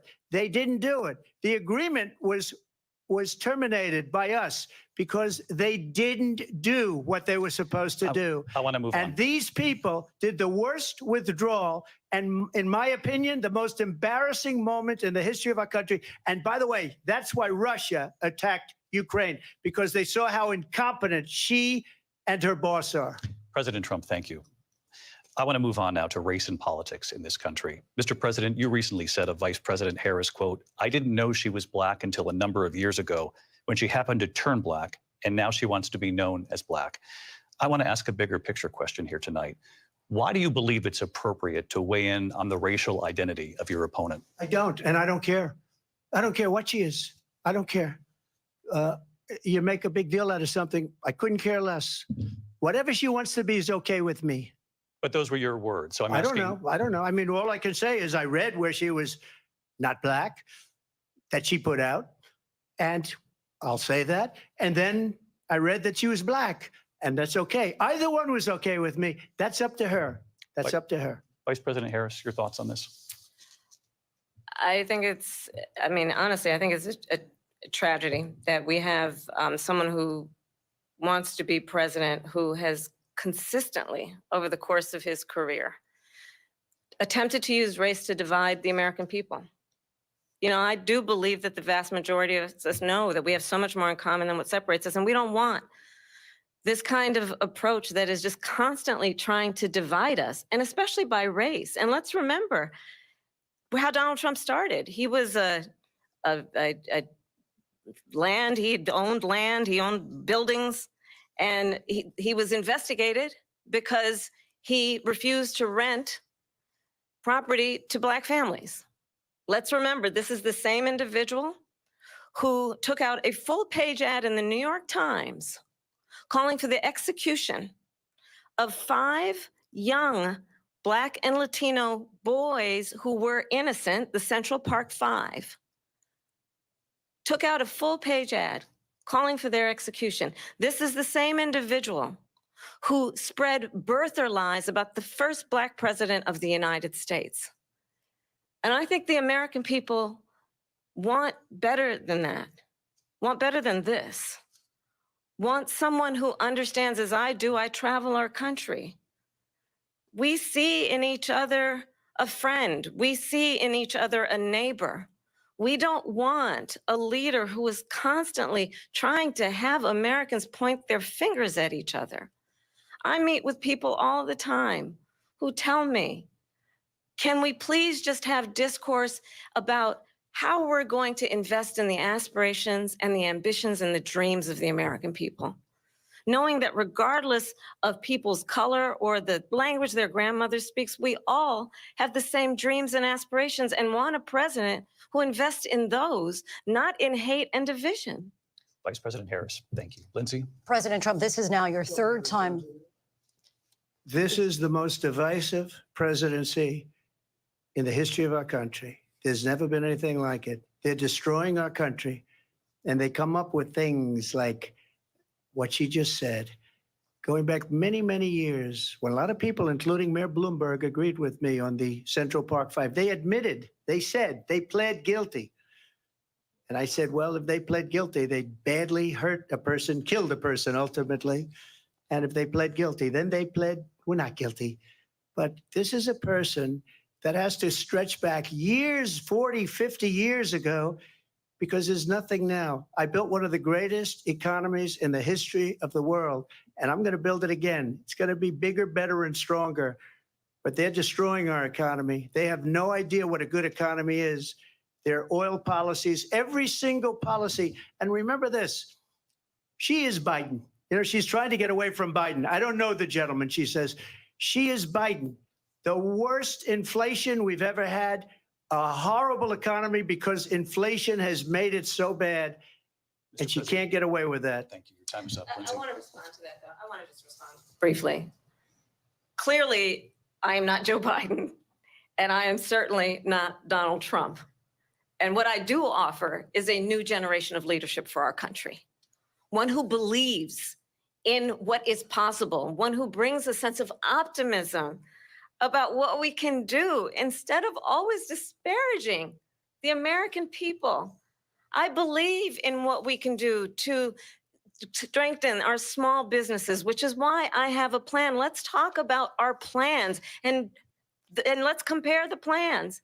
I have a plan to give startup businesses $50,000 tax deduction to pursue their ambitions, their innovation, their ideas, their hard work. I have a plan, $6,000 for young families for the first year of your child's life to help you in that most critical stage of your child's development. I have a plan that is about allowing people to be able to pursue what has been fleeting in terms of the American dream by offering a help with down payment of $25,000 down payment assistance for first-time home buyers. That's the kind of conversation, I believe, David, that people really want tonight, as opposed to a conversation that is constantly about belittling and name-calling. Let's turn the page Vice President and move Harris, forward. thank you. Let's turn to policy. President Let's Trump, turn back we to have policy. to move on. President Trump. Let's turn to policy, She has please. a plan to defund the police. She has a plan to confiscate everybody's gun. President Trump, She we has do a have to plan move to on to not other allow issues. fracking in Pennsylvania or anywhere else. Okay. Thank you, That's Mr. what her President. plan is until just recently. I just need Lindsay, to go ahead. respond President because Trump, the President former Trump. president has No, said I'm something sorry. twice that I need to No, respond to. I'm sorry. We're I gonna just need to move on, respond Vice one President time Harris. to what he has President said Trump, this multiple is times. now your Yes. third time running for president. You have long vowed to repeal and replace the Affordable Care Act, also known as Obamacare. You have failed to accomplish that. You now say you're going to keep Obamacare, quote, unless we can do something much better. Last month, you said, quote, we're working on it. So tonight, 9 years after you first started running, do you have a plan, and can you tell us what it is? Obamacare was lousy health care, always was. It's not very good today. And what I said, that if we come up with something, and we are working on things, we're going to do it and we're going to replace it. But remember this, I inherited Obamacare because Democrats wouldn't change it. They wouldn't vote for it. They were unanimous. They wouldn't vote to change it. If they would have done that, we would have had a much better plan than Obamacare. But the Democrats came up. They wouldn't vote for it. I had a choice to make when I was president. Do I save it and make it as good as it can be, never going to be great, or do I let it rot? And I felt I had an obligation, even though politically it would have been good to just let it rot and let it go away. I decided, and I told my people, the top people, and they're very good people. I have a lot of good people in that administration. We read about the bad ones. We had some real bad ones too, and so do they. They have really bad ones. The difference is they don't get rid of them. But let me just explain. I had a choice to make. Do I save it and make it as good as it can be, or do I let it rot? And I saved it. I did the right thing. But it's still never going to be great, and it's too expensive for people. And what we will do is we're looking at different plans. If we can come up with a plan that's going to cost our people, our population, less money and be better health care than Obamacare, then I would absolutely do it. But until then, I'd run it as good as it can be run. So just a yes or no, you still do not have a plan. I have concepts of a plan. I'm not president right now. But if we come up with something, I would only change it if we come up with something that's better and less expensive. And there are concepts and options we have to do that. And you'll be hearing about it in the not too distant future. Vice President Harris, in 2017, you supported Bernie Sanders' proposal to do away with private insurance and create a government-run healthcare system. 2 years later, you proposed a plan that included a private insurance option. What is your plan today? Well, first of all, I absolutely support, and over the last 4 years as vice president, private healthcare options. But what we need to do is maintain and grow the Affordable Care Act. But I'll get to that, Lindsay. I just need to respond to a previous point that the former president has made. I've made very clear my position on fracking. And then this business about taking everyone's guns away. Tim Walz and I are both gun owners. We're not taking anybody's guns away. So stop with the continuous lying about this stuff. As it relates to the Affordable Care Act, understand, just look at the history to know where people stand. When Donald Trump was president, 60 times he tried to get rid of the Affordable Care Act. 60 times. I was a senator at the time when I will never forget the early morning hours when it was up for a vote in the United States Senate. And the late, great John McCain, who you have disparaged as being, you don't like him, you said at the time, because he got caught. He was an American hero. The late, great John McCain, I will never forget that night, walked onto the Senate floor and said, no, you don't. No, you don't. No, you don't get rid of the Affordable Care Act. You have no plan. And what the Affordable Care Act has done is eliminate the ability of insurance companies to deny people with pre-existing conditions. I don't have to tell the people watching tonight, you remember what that was like? Remember when an insurance company could deny if a child had asthma, if someone was a breast cancer survivor, if a grandparent had diabetes? And thankfully, as I've been vice president and we over the last 4 years have strengthened the Affordable Care Act, we have allowed for the first time Medicare to negotiate drug prices on behalf of you, the American people. Donald Trump said he was going to allow Medicare to negotiate drug prices. He never did. We did. And now we have capped the cost of insulin at $35 a month. Since I've been vice president, we have capped the cost of prescription medication for seniors at $2,000 a year. And when I am president, we will do that for all people, understanding that the value I bring to this is that access to health care should be a right and not just a privilege of those who can afford it. And the plan has to be to strengthen the Affordable Care Act, not get rid of it. Vice President Harris, in terms of where Donald Trump stands on that. I want to move to an issue that's important for a lot of... She made a mistake. Number one, John McCain fought Obamacare for 10 years. But it wasn't only him. It were all of the Democrats that kept it going. And you know what? We can do much better than Obamacare, much less money. But she won't improve private insurance for people, private medical insurance. That's another thing she doesn't want to get. People are paying privately for insurance that have worked hard and made money, and they want to have private. She wants everybody to be on government insurance where you wait 6 months for an operation that you need immediately. President Trump, thank you. We have another issue that we'd like to get to that's important for a number of Americans, in particular younger voters, and that's climate change. President Trump, with regard to the environment, you say that we have to have clean air and clean water. Vice President Harris, you call climate change an existential threat. The question to you both tonight is, what would you do to fight climate change? And Vice President Harris, we'll start with you. 1 minute for you each. Well, the former president had said that climate change is a hoax. And what we know is that it is very real. You ask anyone who lives in a state who has experienced these extreme weather occurrences, who now is either being denied home insurance or it's being jacked up. You ask anybody who has been the victim of what that means in terms of losing their home, having nowhere to go. We know that we can actually deal with this issue. The young people of America care deeply about this issue. And I am proud that as vice president over the last 4 years, we have invested $1 trillion in a clean energy economy, while we have also increased domestic gas production to historic levels. We have created over 800,000 new manufacturing jobs while I have been vice president. We have invested in clean energy to the point that we are opening up factories around the world. Donald Trump said he was going to create manufacturing jobs. He lost manufacturing jobs.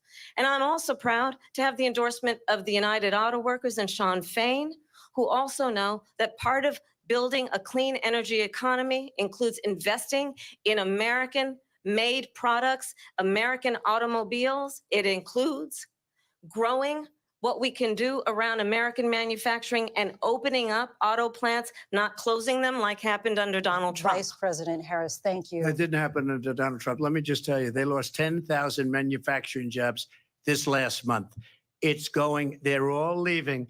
They're building big auto plants in Mexico in many cases owned by China. They're building these massive plants, and they think they're going to sell their cars into the United States because of these people.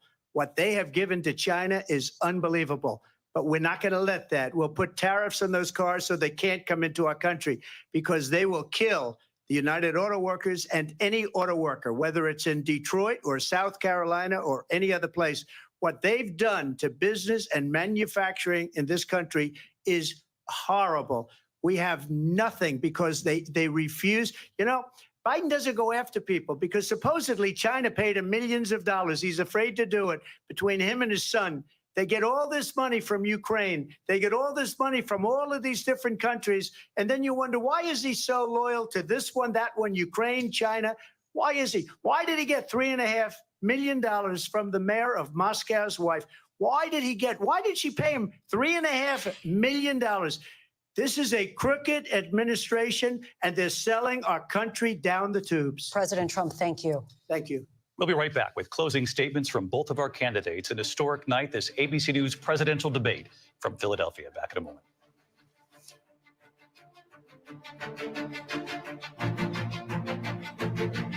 The ABC News presidential debate will continue after this.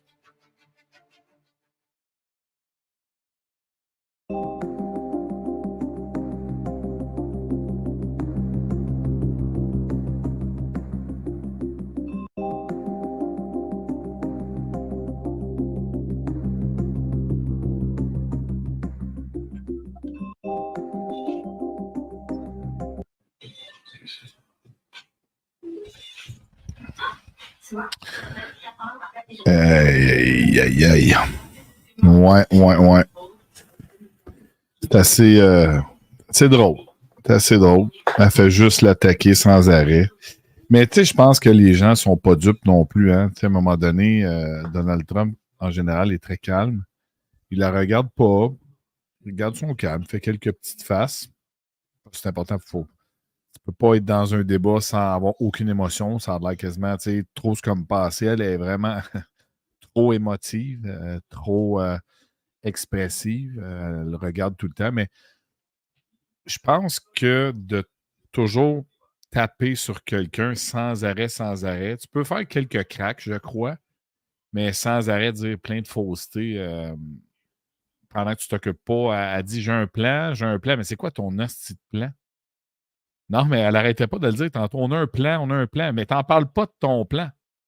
Tu parles comme Trudeau, puis tu parles comme la Freeland. Tu ne réponds pas aux vraies questions. Tu es généraliste. Tu sais, quand on pose une question à Trudeau, je ne sais pas, mettons, tu demandes à Trudeau, c'était quoi la température hier? Ben, c'est ça, je suis rentré au Canadian Tire, je suis allé voir les cafetières, puis là, quand j'ai regardé les cafetières, je me demandais si ça prenait un filtre ou pas, ou un filtre à café dans le visage, pour, tu sais, que quand j'allais pour les masques, là, puis je voulais y aller pour la vaccination, parce que je donnais une obligation vaccinale. Excusez, Trudeau, je vous ai demandé quelle température faisait hier. Ouais, mais c'est parce que, tu sais, je sais que la température de mon four, quand j'ai ouvert mon four pour manger de la pizza, je l'ai mis à 325. Fait que là, oui, la température, il faisait chaud là, hier dans mon fourneau. Non, mais M. Trump, pas Trump, Trudeau, excusez-moi, je vous demandais une question. Est-ce que vous pouvez y répondre, s'il vous plaît? Oui, non, mais c'est ça, je vous disais la température de mon four. Ou est-ce que vous voulez dire la température de mon frigidaire? Ouais.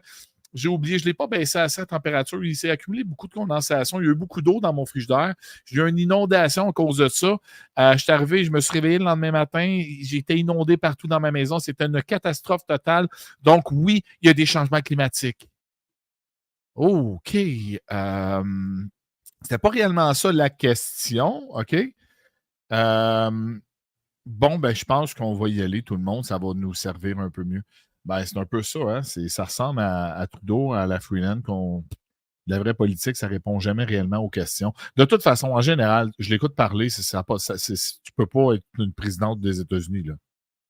C'est une catastrophe, là. Elle parle, tu sais, je veux dire, sérieusement, là, je pense que la plupart des gens sur le panel ici est capable de faire un débat comme ça.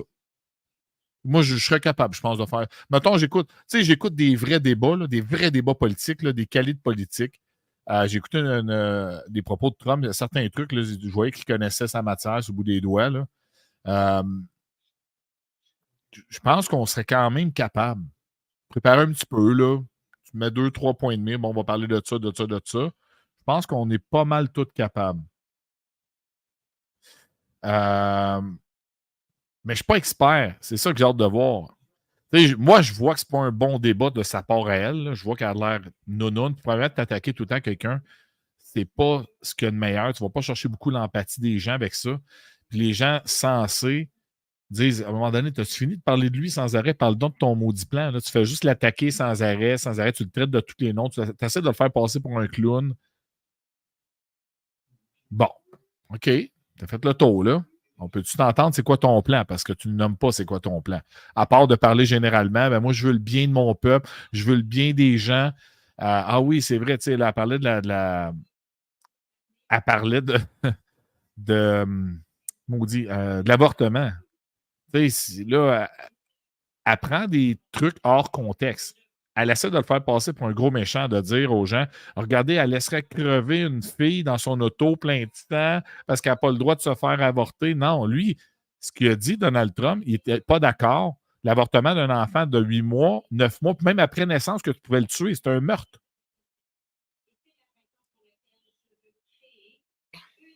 One that is focused on the future, and the other that is focused on the past, and an attempt to take us backward. But we're not going back. And I do believe that the American people know we all have so much more in common than what separates us. And we can chart a new way forward. And a vision of that includes having a plan, understanding the aspirations, the dreams, the hopes, the ambition of the American people, which is why I intend to create an opportunity economy, investing in small businesses, in new families, in what we can do around protecting seniors, what we can do that is about giving hardworking folks a break and bringing down the cost of living. I believe in what we can do together that is about sustaining America's standing in the world and ensuring that we have the respect that we so rightly deserve, including respecting our military and ensuring we have the most lethal fighting force in the world. I will be a president that will protect our fundamental rights and freedoms, including the right of a woman to make decisions about her own body and not have her government tell her what to do. I'll tell you, I started my career as a prosecutor. I was a DA, I was an attorney general, a United States senator, and now vice president. I've only had one client, the people.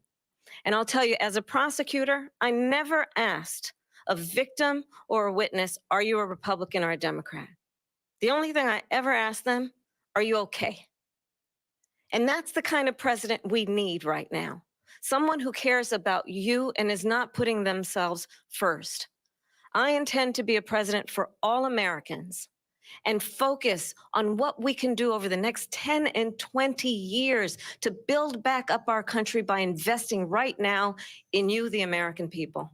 Vice President Harris, thank you. President Trump? So she just started by saying she's going to do this, she's going to do that, she's going to do all these wonderful things. Why hasn't she done it? She's been there for 3.5 years. They've had 3.5 years to fix the border. They've had 3.5 years to create jobs and all the things we talked about. Why hasn't she done it? She should leave right now, go down to that beautiful White House, go to the Capitol, get everyone together and do the things you want to do, but you haven't done it and you won't do it because you believe in things that the American people don't believe in. You believe in things like we're not going to frack. We're not going to take fossil fuel. We're not going to do things that are going to make this country strong, whether you like it or not. Germany tried that, and within 1 year, they were back to building normal energy plants. We're not ready for it. We can't sacrifice our country for the sake of bad vision. But I just ask one simple question. Why didn't she do it? We're a failing nation. We're a nation that's in serious decline. We're being laughed at all over the world. All over the world, they're laughed. I know the leaders very well. They're coming to see me. They call me. We're laughed at all over the world. They don't understand what happened to us as a nation. We're not a leader. We don't have any idea what's going on. We have wars going on in the Middle East. We have wars going on with Russia and Ukraine, we're going to end up in a third world war, and it'll be a war like no other because of nuclear weapons, the power of weaponry. I rebuilt our entire military. She gave a lot of it away to the Taliban. She gave it to Afghanistan. What these people have done to our country, and maybe toughest of all, is allowing millions of people to come into our country. Many of them are criminals, and they're destroying our country. The worst president, the worst vice president in the history of our country. President Trump, thank you. And that is our ABC News presidential debate from here in Philadelphia at the National Constitution Center. I'm Lindsay Davis. And I'm David Muir. Thank you for watching here in the U.S. and all over the world, and from all of us here at ABC News. Good night.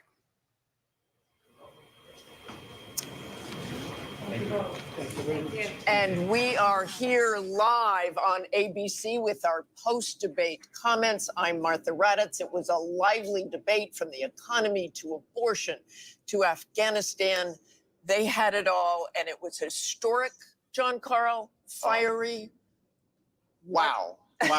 Wow. That was quite a debate. And I'm Jonathan Carl here with, of course, Mary Bruce and Rachel Scott. Our reporters across the news division have been updating our live blog, looking at some of the allegations made back and forth, doing fact checks. You can find all of that on abcnews.com. But I would like to replay the moment at the very start of this debate, because it was quite a moment. The handshake. And if you look, Harris. Is that good debate? Thank you. I mean, Welcome quite a to you moment. both. First of all, because we hadn't seen a handshake. We hadn't seen a handshake in a long time. And she initiated that one. And Yes, she did. not only did she immediately. initiate it, she walked over to him and sought him out, put the hands out, and also made the first words. And probably had a plan if he hadn't Yeah, put his hand out either. interesting. So Martha, bottom line, what did you think? I think clearly what Kamala Harris wanted to do was be the candidate of hope, the candidate of the future. Donald Trump seemed angry within 4 minutes. I think we saw him going from very serious at the beginning, never really seemed to look at her, to just angry. I mean, really yelling at some points, trying to make his points. I don't think we heard a lot of policy and plans on either side of that, despite those questions over and over again. But what you had was that optic. You had Kamala Harris looking over, baiting him again and again and again. The microphones were muted when they weren't speaking, but many times she didn't need a microphone. You watch Donald Trump get mad, scowl through things. And, you know, John, we were all talking leading up to this about how this would go, what Donald Trump you would see. I think he had a plan for talking about what he saw as a next term, but then he was talking about rumors about people eating their neighbors' pets. So it really devolved into that. I mean, look, Kamala Harris didn't really explain some of the big questions that were out there about why she changed her policy views on so many things. Part of the reason is Donald Trump really was not effective in bringing the debate to her. I agree with you. I think that he looked not just angry, but also rattled. And in contrast, Harris, who again, much of the world doesn't know, Harris looked like she belonged on the stage, looked like she is somebody that could serve as president. And that is certainly how the campaign is feeling tonight. I can tell you the Harris campaign feels very good. They feel they had a very strong night, that she was in command, that she did look presidential, and that she was able, they feel, to hold Donald Trump accountable for his actions. And of course, that was their goal going into this, that she would be able to put Donald Trump's record under a microscope. And they feel that the strongest example of that was that exchange on abortion, where she was able really to blame Donald Trump directly to his face. I mean, she said, what you are putting women through is unconscionable. Yes, she goaded him. She flat out trolled him many times, got him off message, but she also talked directly to voters, even inviting them to a Trump rally to underscore that central argument in her campaign that she says he's only out for himself, that she argues she's out for the American people. Rachel? Yeah, well, look, the Trump campaign is going to be seizing on the fact that Vice President Kamala Harris did not do a great job today really explaining her policy shifts, right? And that is what they have been seizing on. They're really trying to define her for voters when voters have a lot of questions about her policy positions. At the same time, though, almost every single thing that Vice President Kamala Harris said tonight got under Trump's skin. And that is exactly what his allies and his advisors did not want to see. I can tell you, I do not think that part of Donald Trump's debate prep was people eating dogs in Springfield or comparing rally sizes. They wanted him to stay focused on the issues, especially the ones that he has an edge on: Harris, economy and immigration. I mean, you want to get under Donald Trump's skin, you question the people at his rallies. And that was something else. Martha, you have? I have with us right now Governor Tim Walz, of course, the Democratic vice presidential candidate. Welcome, Governor Walz. How are you feeling? What's your reaction to the debate tonight? Martha, I'm feeling great because what I knew, and I think so many knew, and now many Americans know, is you saw a president for all America in Kamala Harris. You saw the confidence, you saw the vision, you saw the poise, and you saw the compassion for people, understanding she spoke about an economy that moves us forward, moves all of us forward, lets everybody be a part of it. And she continued to lay that out, whether it's reproductive freedom or how we start small businesses or making home ownership easier. And on the other side, you saw a nearly 80-year-old Donald Trump, angry, unhinged, and as you've been discussing, talking about things that are deeply concerning because they make no impact on the American public. He shouldn't be anywhere near the White House. And I have to tell you, if it weren't so dangerous, it reminds you of an old man yelling at the clouds. That was his thing. Get off my yard. That's what he did. Contrast that with the voice of Harris laying out the question for everything that matters. And so I think country can see what happened tonight. We'll keep pushing forward. That's the way that the country wants to see our politics be. She laid it out clearly. Donald Trump brought nothing tonight. Anger, resentment. Governor Walz, I do want to ask you, she did not answer questions on abortion restrictions. She never really answered that question. Can you clear that up where the Harris-Walz ticket stands on that?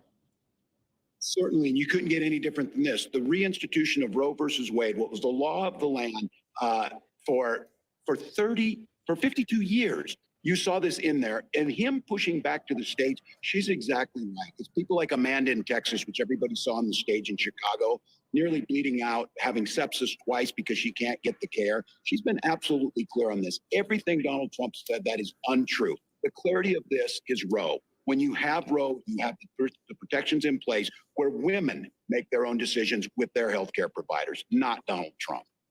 Okay, thanks so very much for joining us, Governor Walz. John? And we have the other side of the ticket. We have Senator J.D. Vance, Donald Trump's running mate, joining us now. Senator Vance, thank you for joining us. Thanks, Sean. I appreciate it. So I want to get to one part in the debate where you came up. Donald Trump was asked if he would veto a national abortion ban. He didn't answer the question, suggested, I guess, that he wouldn't. And then it was pointed out that you, in fact, said not that long ago that he would veto a national abortion ban. Can you explain the mix-up here? Well, I think the president's been very clear that he doesn't want a national abortion ban. I think in some ways he finds the question a little bit ridiculous because why are we asking him about legislation that's never going to actually happen and why he would veto it or not veto it when he says very explicitly that he doesn't support a national abortion ban and he wants these policies to be made by the states. But I think there's a deeper and more important issue here in this debate, which is that you had Kamala Harris effectively echoing platitude after platitude after platitude. The American people can't pay their grocery bills on platitudes. They can't put their kids in a house on platitudes. And Kamala Harris had a lot to say, but very little actual substance behind it for how she's going to lower grocery prices, secure the border, and make housing more affordable in this country. She's been the vice president for 3.5 years. She can't run on a record, and she apparently can't run on much of her plans either because it's just a lot of slogans and not a whole lot of substance. But Senator Vance, why won't he just say that he would veto the national abortion ban? And by the way, had you spoken to him about it before you were put in a position to answer that question? No, I hadn't spoken to him about it because, again, Donald Trump thinks the question is absurd because he doesn't support a national abortion ban, and he's been explicit about it. And, John, I think that it's so preposterous for the media to focus so much on an issue where Donald Trump has been crystal clear and not on the fact that people can't afford groceries and housing because of Kamala Harris's policies. This election is actually quite simple, and Kamala Harris and apparently the media would like to distract Americans on issues, by the way, that Donald Trump's been crystal clear about, but they're not talking nearly enough. This debate didn't talk nearly enough about the fact that Americans are struggling because they can't afford groceries, they can't afford housing, and a lot of their kids are dying of fentanyl overdoses because Kamala Harris has let the Mexican drug cartels take over the southern border. This is a disgrace, Senator, what's going on in our country, John, and we could do so much better if we just had better leadership. We've got the best workers, the most beautiful country, the best natural resources, but Kamala Harris's leadership is squandering the great benefits of this country. It's why we've got to get back to Donald Trump's leadership. Senator, by the way, I asked because he hadn't been crystal clear and he said something different than what you said. That's why I was seeking clarification. But let me ask you about this for just very quickly. I heard Donald Trump before this debate describe Kamala Harris as, I'll just read a few of them, a low IQ individual, somebody who doesn't have the mental capacity to be president, really dumb, unable to put two sentences together. Is that what you saw on the stage tonight? John, what I saw was a lot of slogans. I think the American people are smart, and Kamala Harris talks to them like they're children. She repeats these ridiculous platitudes where if you actually think about what she said, you realize that it doesn't make any sense. She talks a lot about her plans, but then her plans, when you analyze the substance, don't make any sense. And more importantly, John, the American people don't get fed on plans. She has been the vice president for 3.5 years. What she can't do, refuses to do, and has no ability to do is to say, I accomplished lower prices because she didn't, or I accomplished lower housing prices because she didn't, or I secured the southern border because she didn't do that. She has failed as vice president, and the fundamental question is, do we want to give her a promotion? I think the answer has to be no, John. All right, Senator Vance, thank you for joining us. Mary. One thing both sides can agree on, this was a consequential night in this race. More reaction when we come back. Stay with us.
Voilà. Donc, c'est pas mal ça. De toute façon, j'ai fermé la TV. J'étais plus capable d'entendre leur vomi verbal dans tout ce qu'ils ont dit encore là. Tu sais, c'est ça, quand tu es dans une chambre d'écho, c'est tout le temps extrême. Tu sais, c'est ça. Fait que à RD, est-ce que je m'attendais le contraire? Ben non, pas en tout. Je m'attendais pas à rien d'autre que des conneries.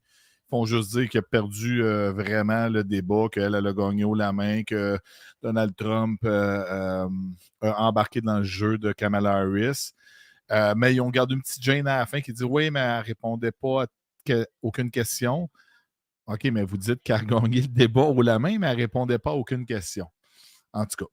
Donc, mais tu sais, je ne m'attendais pas à rien d'autre que cette pourriture. Ils sont tous d'accord. Les 5 panélistes en arrière ici sont tous d'accord. Toute la gang, c'est toute la même affaire. Ah, c'est drôle, moi, j'ai pas vu la même affaire. Puis justement, est-ce que tu veux élire quelqu'un juste qui paraît bien dans ce qu'il dit par rapport à Trump? C'est ce qu'eux autres disent. Parce qu'à la fin, ils disent qu'elle n'a pas répondu à grand-chose, elle n'a pas répondu à des questions précises. Bien là, est-ce que tu mets quelqu'un président pour son plan?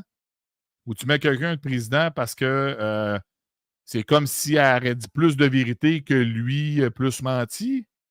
Parce qu'à un moment donné, il faut que tu nommes ton plan. Qu'est-ce que tu as dans ton plan? Tu fais quoi? Tu parles de ton plan, mais tu réponds à rien. C'est une extrémiste qui est pro-crise climatique, qui est une arnaque totale, qui est pro-voiture électrique. Tu sais, quand elle a parlé, moi, je m'excuse là, de l'avortement, là. Elle a accusé Donald Trump. Imagine la fille dans l'auto qui est pleine de sang. Non, lui, ce qu'il a dit, ce qui n'est pas d'accord réellement, parce qu'eux autres sont d'accord avec ça. Il dit nomme-les ce que Biden a dit. Nomme-les. Puis là, elle n'a pas répondu. C'est-à-dire comme quoi il pouvait tuer des bébés. Hein, vous l'avez dit, même après la naissance, fait tuer le bébé. Fait qu'à un moment donné, la logique là-dedans, je me dis, hey, one minute, là, tu sais, tu dis. Mais de toute façon, il y a plein de points, là. Mais tu sais, de dire qu'elle a gagné haut la main, tu sais, mettons, tu pourrais dire, ça a été serré, ils ont dit des conneries les deux, ils ont dit. Mais c'est tout le temps ça que tu t'attends à RDI, à TVA Poubelle. C'est drôle, c'est qu'ils sont tous unanimes. Tu sais, aucun va dire, ben non, moi, je trouve pas. Je trouve qu'elle n'a pas dit grand-chose. Elle fait juste rire. Tu sais, ben, c'est ça. Ben, de toute façon, là, après, de la manière qu'il parlait, c'est comme si elle l'avait planté. Puis là, il demandait tout aux panélistes est-ce que vous pensez que demain, l'aiguille bouge? Sans vouloir dire si c'est pourri, ben là, le monde, on va le voir dans les sondages, ça va bouger. Puis la plupart disaient ben là, il faut attendre. Justement, il disait il faut attendre que les médias mainstream en parlent. Puis là, après, ça va. OK, ben oui, c'est ça, vous allez tout influencer tout le monde. Vous allez tout dire plein de mensonges. Puis là, ça va bouger. Mais là, tu sais, il disait, bah là, demain, non, peut-être pas tant. Puis en plus, Harris, elle ne répondait pas. Mais là, vous dites qu'elle a gagné haut la main, mais là, ça ne se tient pas debout, ce que vous dites après ça, que non, l'aiguille ne bougera pas. Puis là, il faut que les gens attendent après nous autres, on leur monte à tour de bras pour que là, ça monte dans les sondages. Hey, sérieux, ça fait dur, les médias. C'est incroyable. Les médias d'ici, c'est incroyable. C'est soit qu'ils sont pro-Trump ou pro-Harris, pas capable d'être impartial pantoute. C'est dégueulasse. Moi, je voulais juste écouter, voir à quel niveau qu'elle allait dire qu'elle a gagné haut la main. Fait que c'est ça. C'était pire que pire. Pathétique, comme d'habitude. Puis de toute façon, ben, elle n'avait pas grand-chose à dire. Fait que voilà. Fait que nous, on le sait. On le sait. Puis c'est ça. C'est à peu près ça. On va la laisser avec sa gang de démocrates puis se faire des accroires qui ont gagné le débat.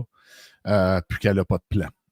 Elle a un super plan là, qu'elle dit qu'elle a, là, mais on ne le sait pas c'est quoi, puis elle ne répond toujours pas qu'est-ce que c'est. Elle veut réformer au niveau de la santé, mais elle ne dit pas exactement ce qu'elle va faire. Elle dit qu'elle va diminuer les impôts. Elle dit qu'elle va diminuer les taxes. Mais ça, elle a pris ça de Donald Trump. Donald Trump l'a dit bien avant elle. Puis j'ose croire que j'ai plus confiance en lui qui diminue les impôts et les taxes qu'elle-même. Que ça n'a pas été le cas depuis 4 ans. L'inflation a explosé, le coût de l'essence a explosé dans le pays. C'est ça la réalité. Puis ben, là, on ne parlera même pas de l'immigration qui est une champure totale.